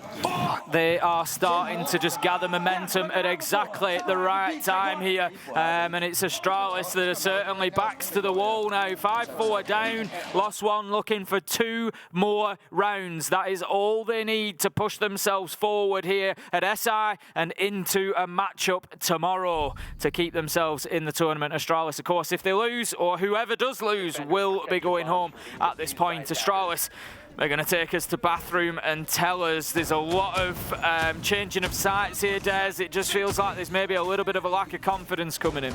Well, we've seen upstairs twice, we've had Vents Workshop, now we're trying the off-site in towards bathroom and tellers. And although it's declared as the off-site, a lot of teams actually do have quite a bit of success here. The most interesting rounds on this map, for me at least, have come in on this site itself. All kinds of interesting defenses. It normally involves a big fight over the top floor in the first place as well. And it looks like we're going to get some of the same coming in here once again. The castle on side, almost a staple for this site too, to really help lock down the top floor. Just trying to detract the attackers coming in from the west side. One operator team that I was thinking this earlier, and I haven't really seen him much since Doc's buff, but Thunderbird coming out here for Spiff. Yeah, it's one that we don't see very much at all, is Thunderbird. Of course, He did get nerfed a few times, to be fair. Yeah, has the gadgets that we sort of lovingly nicknamed the Salvation Stations. They just juice you back up if you're low health. They won't overheal people. If you are downed and you can get near one as well, you're able to get picked up by it. So pretty powerful for defenders, particularly playing inside a site. It can be difficult to use them out on the roam consistently because, of course, they also heal the attackers. Yes. So you don't want to be putting them in positions whereby... So wherever they put them, Tim, all upstairs, where the attackers can take control and then make use of them. Little bit of a problem. You can take them out as you go with you. You know, if you know you're going to be giving up an area, you can take them down. But yeah, there certainly is a risk there, especially for somebody like Lobin, who's now lower health and could well get healed back up if the opportunity presents. Quite fancy himself. Well, I remember before they used to heal you even when you're at full HP and give you that overheal. Yeah. They basically really juiced defenders up so they could take more gunfights with extra HP and really actually kind of balance the field against attackers, but it got a little bit oppressive. Forest versus one here at Dots, and guess what? He's got the diffuser, Tim. That's a big kill. Forest was well aware of his position. I can only assume that there you go. So as Forest falls back out of an area, as I suggested, they'll take out the gadgets as they go. Obviously, the risk being, if they get forced out of an area too quickly, they might not have the opportunity to do it. But so far, they've been fine with it. So the plan works. It keeps them, you know, able to take those fights confidently. It looks like Spiff's going to be coming up on the back of somebody here. No, it was a free opportunity. Almost misses it, but still manages to find that kill with the spear. That's Dash going down. Now 5 versus 2 as Forest gets one, J9O gets one, and this is the turnaround they were looking for after the tactical timeout. Maya, he manages to find Iconic, but surely it's going to be a meaningless kill at this point. It's going to be nothing more than stat padding as Spiff is sat there waiting, has a look, gets the kill, and that is going to be the Thunderbird that we said isn't played too often, but certainly did a great job in that round. Listen, all right, let's go. Cheekiness in the early round as well, I feel, getting some of the kills coming out, just slowing down the side of Lost One, disrupting the game plan, I think was number one. The diffuser being down outside the balcony really didn't help, but I feel a few too many backstabs coming in there really for Lost One. Just letting them get away with absolute murder, no punishment, no flank drones on the go really. So it was well played by Astralis to find those opportunities, but Tim, we're guaranteed to see all 12 rounds of regulation here. Maybe, dare I even say, third map overtime on the way. You know where it's going. I know where it's going. I know where it's going. We all know where it's going. Everybody knows exactly where this is going. I've got a point if we get to overtime, Tim. Have you? Yeah. So I can't. I'll avoid delivering the line then, Des. Oh, but you can say it. It's just got to come at the end of the poem. All right. Okay. I'll jump in at the end then. Right. Okay. You've queued me up. We're ready. We've got a couple of rounds to go before we get there, though. One of these teams is going to get an opportunity to win this inside of 12. That team is going to be whoever wins this round. It is Astralis on the defense, and at the minute, I can tell you we have only had out of 10 rounds 3 defensive wins. Currently, defense has a 30% win rate on this map, and it is Astralis who are on the difficult end of that, because they're the ones who don't have a choice. They've got to find at least one round in the next 2. What I found weird was during their time out, they were saying, you know, just calm it down a bit, slow it down a little bit, but then they've actually gone a little bit more kind of to the wire in that last round in trying to get aggressive and moving aggressively onto Lost One. So sometimes clearly different opportunities present themselves, different things open up in the round, and you see that ability to really drag yourself ahead. Let's see then, because Lobin, I was going to say just a second ago, was a player that has been really quiet this game. We saw him fight quite a bit in the first map. We saw him do all right in the second. We've seen him throughout this week be a really big player for the team, where Myra has been quiet, but those roles have kind of changed. And for Lost One, it's kind of a shame that you're not going to see the 2 players coming online in a series at the same time. Raz is going to join Lobin up on the balcony. The focus at the minute seems to be, once again, getting in towards Break and CCTV. It's been a hotly contested area, as you would expect on Border. This has been certainly no different to the usual expectation. We're going to have Archives Wall getting opened up. Nitro comes out over the top, and it almost gets Dots. He just manages to evade it. He's down to about 20 HP, though, and he's going to need to be careful on this push through. Also needs to be aware that he's got Diffuser in hand, so he needs to make sure he's not dying in no man's land. It's one of the mirror windows being taken out behind Forest, I think that was. IQ once again coming in for Lost One, it's worth mentioning. Again, we haven't seen the Valkyrie because it's banned away, but they have run it in quite a few of these rounds to help sniff out the Electro Claws, for example, or potentially to get eyes onto Iconic once he pops those specs on.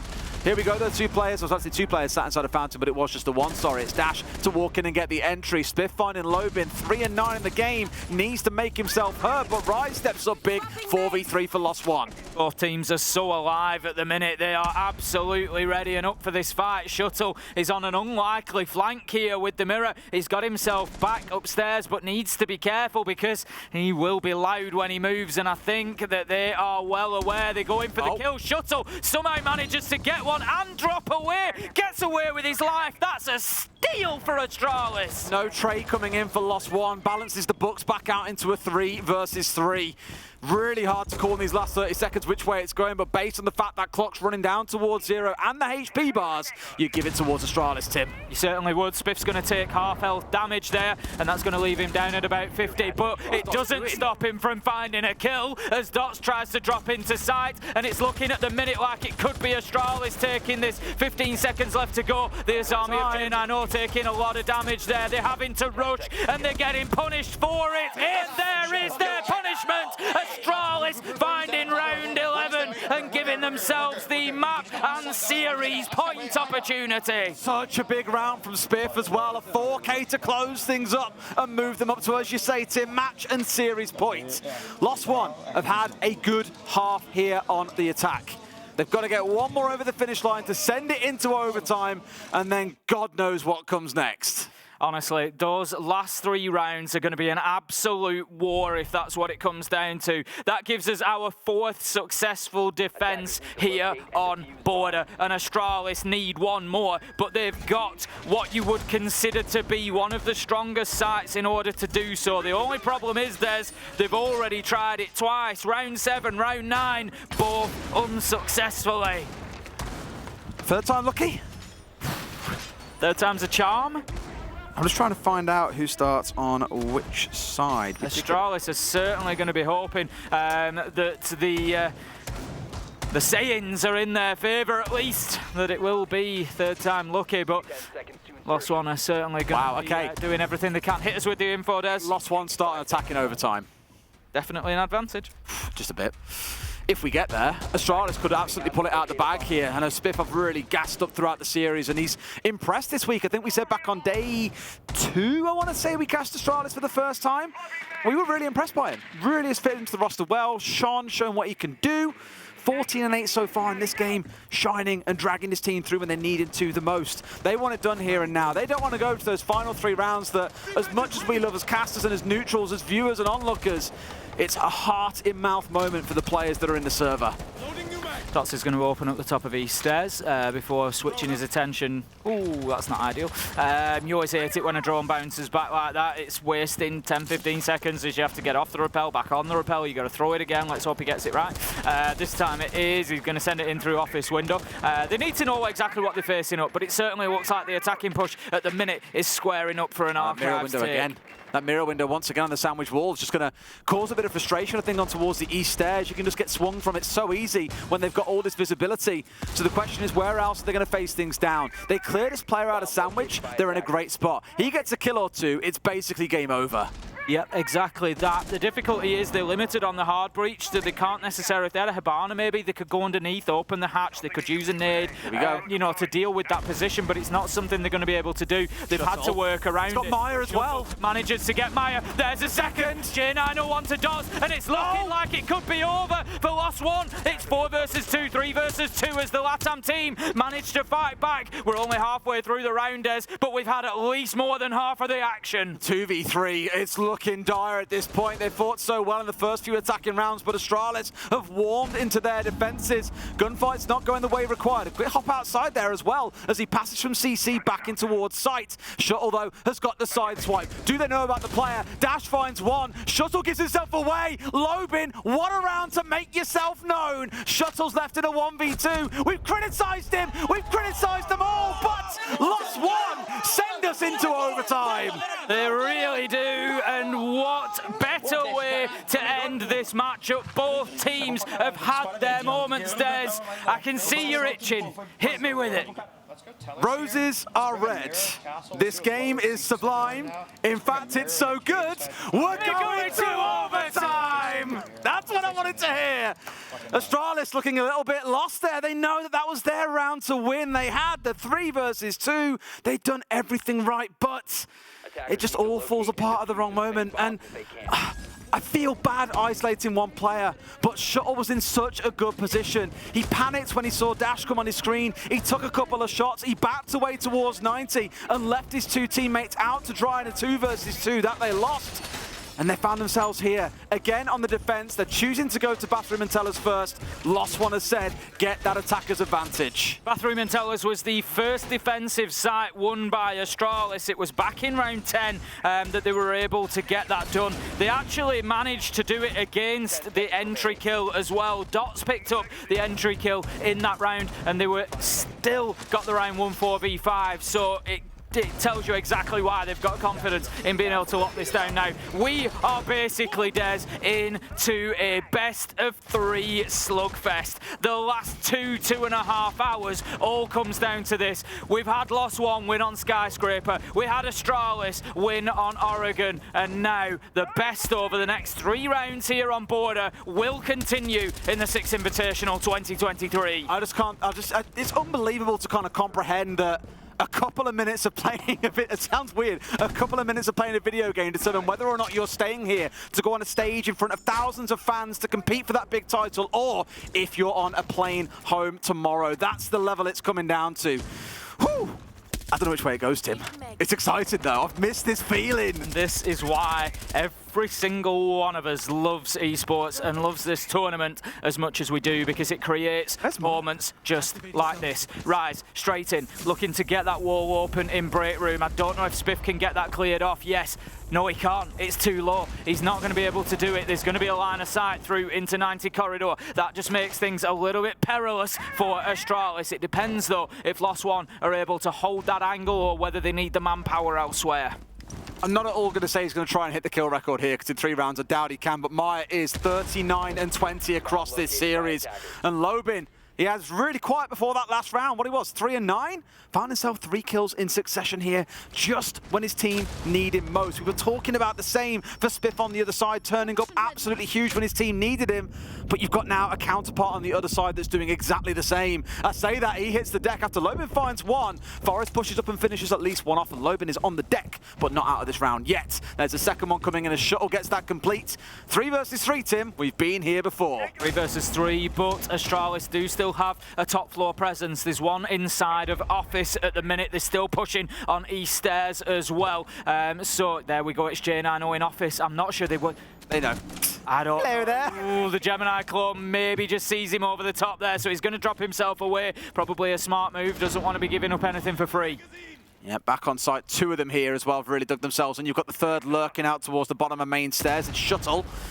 The other 3 looking at least in towards site. 35 seconds to play, and you can see them just like circling like vultures here, waiting for the invitation, but J9 finds Dots. That's the kind of reverse kill that you want. You've now got Rise to the window, looking for a challenge himself. We've got one inside of site. It's Maya in. He's got to win the 1 versus 1. Of course he does. They've got the cross cover, but J9 finds 1. Maya has to win this 1 versus 2, and he does not have vertical control. He does not. It's been retaken by Astralis. They can play onto the hatch. They've got the wall open. It's going to be very difficult for him to find a plant spot. Look at the cover behind the bomb chassis of the castle of J9. He's going in for the kill. He's got an opportunity to put this down. I'm not sure that there's going to be a vertical angle. Forest is moving across. Can he find him? Yes. He has to stay on the There we go. Forest plays that absolutely beautifully and closes out that first defensive round. And we thought the overtime might just go to the attackers there. Oh, there's still another one to come, 1 for either side to come in yet. Astralis with the golden chance to close things out here. It is now or never for the side of Lost One. Astralis at least have a second swing of the bat if they need it in the next round, but we've got to get to that point first. Another one of those rounds that started out well. Lobin with a great entry kill coming in to make it his 3rd in a row, but a lot of the work was done over towards east stairs. Forest especially being a little bit of a demon and making himself known right up until that very final kill that won his team the round. It's going to be Armory and Archives for Lost One. Let's remind ourselves of how that went previously. They tried it 3 times on their defense. They won it only once. It's not going to be an easy site for them to hold down. Astralis obviously showing an ability to attack here. There's going to be some key areas. We know that Lost One are going to try to hold on to CCTV. That's where we've seen Maya play consistently, brought the dock along again. That is exactly what it was before. Astralis actually dealt with that pretty well. So it'd be interesting to see whether there's any further support. Got Lobin on the Oryx, is usually the one to be dashing around and trying to just provide that sort of on-the-spot assistance. Whew, okay. Can Astralis force their way through? Looking back at that first half, Tim, it was 4-2 to them on the attacking side. The 2 rounds they lost, we even sat here and said, you know, with one small difference in those rounds, you know, Iconic getting the kill inside of Small Office, it would have been a 6-0 half. Here we are in overtime. I'm sure they've got confidence brimming here, knowing how that first half went down and believing that they should have had this in the bag already. Astralis just praying that the nerves don't feed through here and stop them doing what they've done so well so far in this series. Forest going to be heading, it looks like, possibly up onto Archive's window. It was a different silhouette that I could see just behind. I'll calm down. I'm just on edge, Des. I'm on edge as much as I'm sure these players are. They're going to get break room wall open. That's going to give the line of sight from break room door through to metal detectors. Maya, however, is, as I said, as the dock in behind those CCTV monitors. Going to be holding his position, probably playing his life there. So it's definitely something that Astralis will have to clear out. Well, I say that. If they just push in towards Archives and Office, they might be able to get away with not doing it. I mean, Iconic's trusty drone taken out there as well, which is really enabling him to start putting over pressure into East Stairs. Has been taken away. Out comes one of the first EE1Ds. Maya starting things off here as well. Money in the bank. Can he find another one as well? Dash being pressured in from 2 sides. He's got to be careful. Drops away at what I can only guess is the perfect time, as he was getting pushed from the south as well. As I suggested, Maya did really need to be dealt with, and that's not going to be great. It was, I think, somebody hopping in through the window that lost their life to him. And the thing is, as the doc can just juice himself back up, which he has done, it doesn't matter what damage he took in the fight, and he will continue holding his position in CCTV. 1 minute 10, and this feels again like it's at the advantage of the defenders. It is. I mean, looking at Dash here on half HP and thinking if he gets towards Maya, then surely there's a bit of juice waiting for him there on the way through. Not that it feels necessary, as they have got that man advantage. 3 C4s still to play behind as well. And it feels like Astralis have stalled out a little bit here, just waiting for the defenders to make a move. But no one wants to do anything. Lost One playing quite passive here and just saying, if you want it, boys, you got to come get it. Exactly that, just inviting them in, wanting them to play into their angles. The E1D does go off as Shuttle tries to get in. Second as well. Story's taken down. This is all up to a bit of a Hail Mary play here as Forest just dives inside a site and starts looking for kills. But Lobin takes down J90, and with 25 seconds left to go, it's very unlikely. I think that Forest turns this around. He manages to find one. He's downed another. No. It's 1v2. 20 seconds left to go, Des. Lobin and Dots as well. 2 players that have really warmed into the game. Dots maybe a little bit less so, but he's got to find them both with 15 seconds on the clock. It feels like a tall order, an impossible task. He doesn't even have the diffuser, so he's got to go for kills. Sees one, loses a bit of HP, but the mirror has dipped away. Dots is hightailing it, wants to keep himself alive, does just that. Tim. Roses are red. Kaid's hair is grey. We started in overtime. Now we're going all the way. I don't know if they're snappy enough, Des. No. We are going all they are left on the 14th of February, I think. We are going all the way to 15, and honestly, I just think, yeah, that at this point, this is what this game deserves. You know, we've been critical of both teams in even measure. We've praised both teams in even measure. They have been, for all intents and purposes, equal all the way through, and it comes down to this one final round. I did promise Easy beforehand that he would see all 15 rounds, and you are welcome. I'm sure he wanted nothing more at 9:30 at night to be sat observing Siege. What else could you want to be doing with your Tuesday night, Tim? Watching this. Exactly, that's all it's all about. Right, so we're going into Vents and Workshop for this one. Now, it's been a precarious site. if you look at how the overtime has gone here, we've had the 2 wins, of course, coming in upstairs on the Armory Archive site, which means really it was Battering Tellers or it was coming into here. So, sorry, we had Battering Tellers trying the first time round, so actually they've avoided the upstairs team entirely and just chose to go for another offsite here. I think it was a bit scrappy from Lost One last time. We had Dots dropping down the hatch and being taken out without firing a single shot, which was a little bit weird. So I think it's not a bad pick from Astralis. It's the second site that they won. Ultimately, they won Bathroom Tellers and then they won Ventilation Workshop on the back of it. They're now going to have to repeat that. They tried Archives Armory 3 times and didn't win it once. Yeah, exactly. So you're just not going to choose to go there. We're going to have Forest just launching an impact nade out of the window there. Not going to do any... Oh, it wasn't the one that hit Maya, surely. That's a lot of damage. If Easy in my ear tells me that it was an impact nade that hit Maya. And that is an arm that Forest has got on him. An arm and a lot of the arms is taken away from Maya by the looks of potentially both of them. 60 HP, a direct hit. That's fantastic. That's a lot to be chipped away. It does put down, again, the player that has been flying through this series down to just about 40 hit points. 1 or 2 bullets could be enough depending on the gun that gets headed his way. Sometimes we get games, Des, and I feel when we get to round 15, this sensation as every second passes by that I don't want it to be over, and this is one of those games. That's how good it has been. It has been absolutely fantastic, so enjoyable. One of the best games of the tournament so far, I think, in parts. Maya is going to be on the drone, sending it in through 90 corridor. The push is going to have to come from Lost One soon. They need to get moving, because otherwise they're just going to find themselves constantly playing into replaced utility, into moving manpower. They're not going to be able to nail anything down. It's 1 minute 30.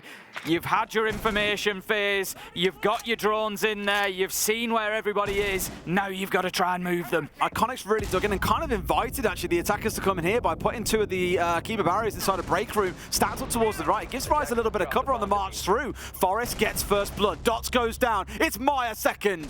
That is an absolutely huge double to kick things off for Astralis, but the kills keep rolling, Des, and it's 2 versus 3. Lost One. They've got themselves back into it. Shuttle, he's going to be watching for the drop. He's just holding on, but they've moved back away. They're switching it up here, Lost One. They're not going to be dropping. They're heading down metal stairs instead, but there is one off to the left. They know that they go. Oh, he sees him. The timing. He knows that he's inside of detention and storage, but what does he do? They're going to have to take time. J9O is just trying to burn off as much time as he can here, play his life. Dash is thinking about heading in towards site, but he needs to take out the utility before he does. He's got to find these kills as well. These 1v1s that are lining up are so critical. Lobin hunts down J9O. Shuttle and Forest. A C4 in back pocket. It could be the one of destiny or it can be the one of disaster. Round of the corner. Misses the man to his right. And they've won it out. Astralis move through to the next round. Lost One's dreams are ended on border. They will exit the tournament and Astralis live to fight another day. Both teams absolutely laying everything on the line. And what entertainment they have provided us here tonight at Six Invitational 2023. Really came down to a 2v2 there at the very end, and the boys, I think quite understandably, are gutted that it had to end here, but there's still so much promise in this team, so I can't wait to see them come back next time. You can see what it means to Lost One. It's tough to take, it's tough to watch, Des. You know, we know how much effort and time goes in from these players, these teams, these organisations, and to fall short in a match like that, round 15, everything on the line, it's difficult to take, and you know, these are tough scenes, but it's also, it's the drive for them as well. They'll remember this feeling, and like you say, Des, they'll come back stronger because they won't want to experience it again. It's just the passion that you've seen, I think, between all the players there as well. You know, Dash especially, feeling it a lot more than others, I think, probably because he feels some level of responsibility. All the players will have got no doubt about it. But for me, you know, a team that came in through the qualifiers, they dismantled Furia, and not many had them pegged to do particularly well, but to get this far in the tournament, to make it that far through the lower bracket, I'll be proud. I accept we'll see big things from them in the future with a little bit more work. Absolutely. Lost One, you've been an absolute pleasure to watch. Very enjoyable siege. You've taken us to the wire so many times. You know, it's been wonderful, but Astralis as well, I've got to say the same for them. They've had their moments in that game. They've really delivered, you know, in so many ways, and they've given us a lot of excitement, and I've got the feeling there's a little bit more excitement to come out of Astralis just yet. Well, they face one of the losers from the upper bracket tomorrow as well in the 3rd or 4th game of the day. They've already been to a final before. Can't forget about that back in Charlotte. They've got the experience, Tim, but how far does their dream journey go? Will they make it to that grand final? Of course, we'll find out in just a few days, but that's it for Tim and I believe, for the group stage of the playoffs. Tim, we're back got a couple of days. Friday. Looking forward to that. So, let's run out to a quick break. Let's come back. I'll break it down for you. See you later.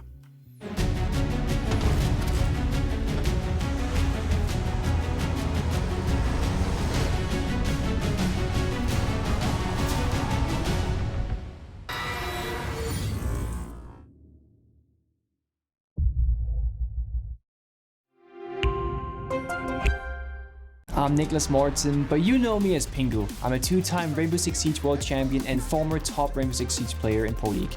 Welcome to my Siege Ranked Bootcamp. We're talking 20 seconds left on the clock, you got the diffuser in hand, what do you do? Play the way that you're comfortable with, because you have confidence when you're in this position, that is when you're gonna be at your very best. Good luck.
Lost one has been eliminated. Astralis wins. They continue on in the lower bracket. And I am super excited because I am here with Iconic.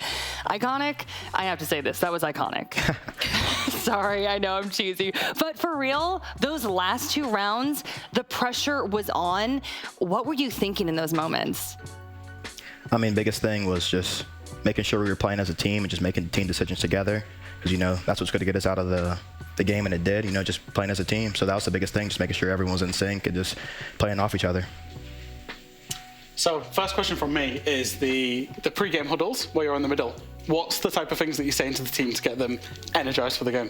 I mean, the pregame huddles, it varies. You know, we have a thing where it's just like we hit the gaps like who all day, like who, and like that always stays the same. But usually, like the pregame talk is a bit different. Usually, like I kind of throw in like, I guess the one earlier was like, you know, I mean, life could end any moment now. So you know, why be afraid to go out there and die for each other and play for each other and just give our lives up for each other inside the game? So you know, I think it's just very important just to get the team ready and just get that little burst of energy before the game and really show that unity. Right, I love that. I want to talk to you about the first map, which was actually Lost One's pick. Did you expect them to pick this map against you? And did you expect the scoreline? I mean, we expected it in the pool. We thought they would go theme, but you know, they went Sky. We knew that it was their map pick, so obviously if we lost it before, we're just going out there to play our hardest, and if we lose it, it's fine. We knew that the last two maps favored us, so you know, it's a long series. So we just kind of bounced back after that one. And then, yeah, we ended up winning. And just one final one from me as well. So your defense is coming into basically today across the both fixtures. We're not the best. Only SSG kind of behind you in the rankings. But they were much improved across all today. Is there anything you did specifically for that with the time off? I mean, no. I think just the defenses today, you know, we were on the same page. We were playing off each other.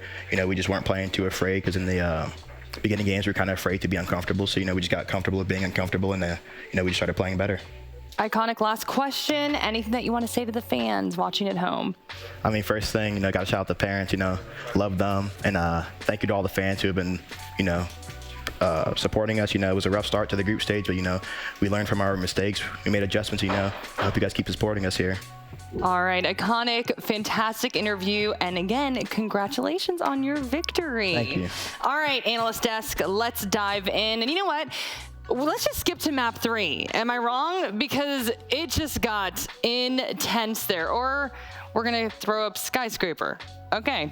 And that day was a little bit rough, as you say, for Astralis, where Lost One came out of the blocks. They started with 5 attacks out of 6 on Skyscraper, which is a very mean feat, to be fair, and I thought they were actually really good, very dynamic with their pacing, with their operator selection, with their ideology. You know, we're seeing Amaru's in, the Firelight breach onto Geisha, and Thatcher Firelight and Thatcher jumping in the Geisha window at the same time. It was very varied, it was very good from Lost One. Got themselves that advantage, and then Skyscraper, as we say, defender-sided map, so they saw it out. All right, and also, Anne, Maya, the top there, not trying to throw any shade at you, but... Oh, yeah, no, it's a trend today where I say something about a player and the player's like, I'm going to step up today. Well, Maya did that, 4K in the first round, and eventually closed out the map going 16-3, I believe. Absolutely insane. He really, really wanted that map to go to his favor. All right, and I believe we're going to go on to map 2 now. Oregon, Astralis wins their map pick. Fresh, Astralis' defense has improved significantly here. Yeah, I thought they did. And that's the thing is, and Iconic spoke about it there, being comfortable, being uncomfortable on the defense. And that's one of the things is a lot of teams are very comfortable on the defense, but not Astralis apparently. And I think realistically, this is a real home ground map for them. I don't see them being able to play it when they go into tomorrow and should they go further, because they've shown just how competent they are on the attack.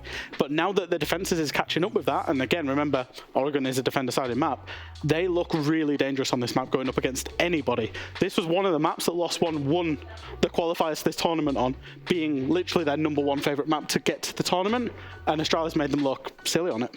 Yeah, Astralis did great on the entries for Oregon. On the defense, however, not so much. They lost quite a few entry engagements, except for that one round where Maya shot Dash in the head. Oh, yeah. Maya was trying to go for all the kills. But the entries overall in that second map for Astralis on defense weren't as good as they were on attack. Yeah, also map 2, Shuttle, had a pretty good showing, and Anne, I just want to call you out again.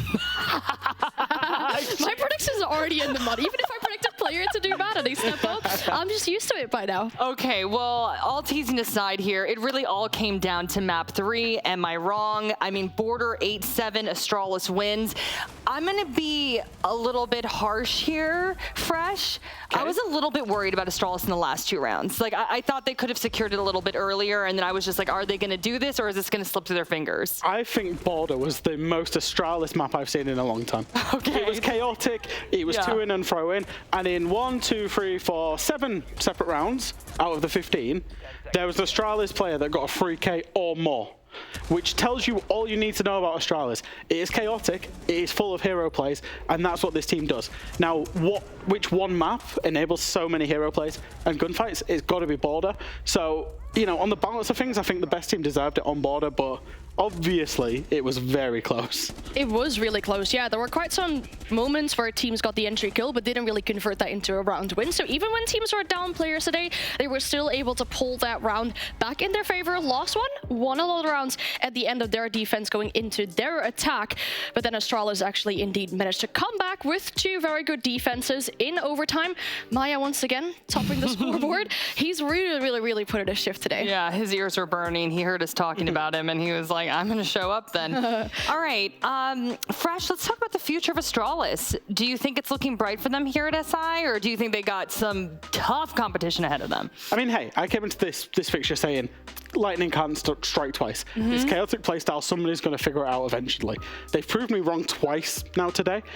The fact that they're getting their defenses together alongside their kind of very unique attacking style does actually make them a real threat. So, you know, who knows where it can go for them. Okay. Well, yeah. We do, because they're playing against BDS after this. Oh, and, boy. Yeah. I know, I'm like, no words. Here, maybe, from my side, but... Stop jinxing people, just... We shall see, exactly. Well, any guesses on who our MVP is? Well, there's quite some, like, big... She told us. Hold on, you're not supposed to say that. You've said it on the broadcast, Jackie. Oh, I did? Yeah. When? No, you didn't. You told us. No, I didn't. I said it before. It's been a long day. I said specifically, I said, okay, MVP is Forrest, act surprised. And then Fresh just called me out. Anyway, it's Forrest. Okay, Fresh, break it down for me. I know I'm dying. That was hilarious. When I think of Astralis, and all year long I've been saying this about this team, is that I believe that there's 2 players who make the hero plays for this team. Forrest is one of them. Iconic is the other one, basically. And, you know, he made the big hero plays, particularly those. He got 3 free Ks on Border. That last map of Border has significantly sent these stats through the roof, because he had a pretty, you know, okay first 2 games, but that 3rd game he came in clutch. That 3rd map he came in clutch. All right, and Fresh, thank you so much for your amazing analysis as always. But all of you watching at home, do not go anywhere. We do have analysis on M&M versus BDS, and there is a lot to talk about. So we'll see you in a little bit.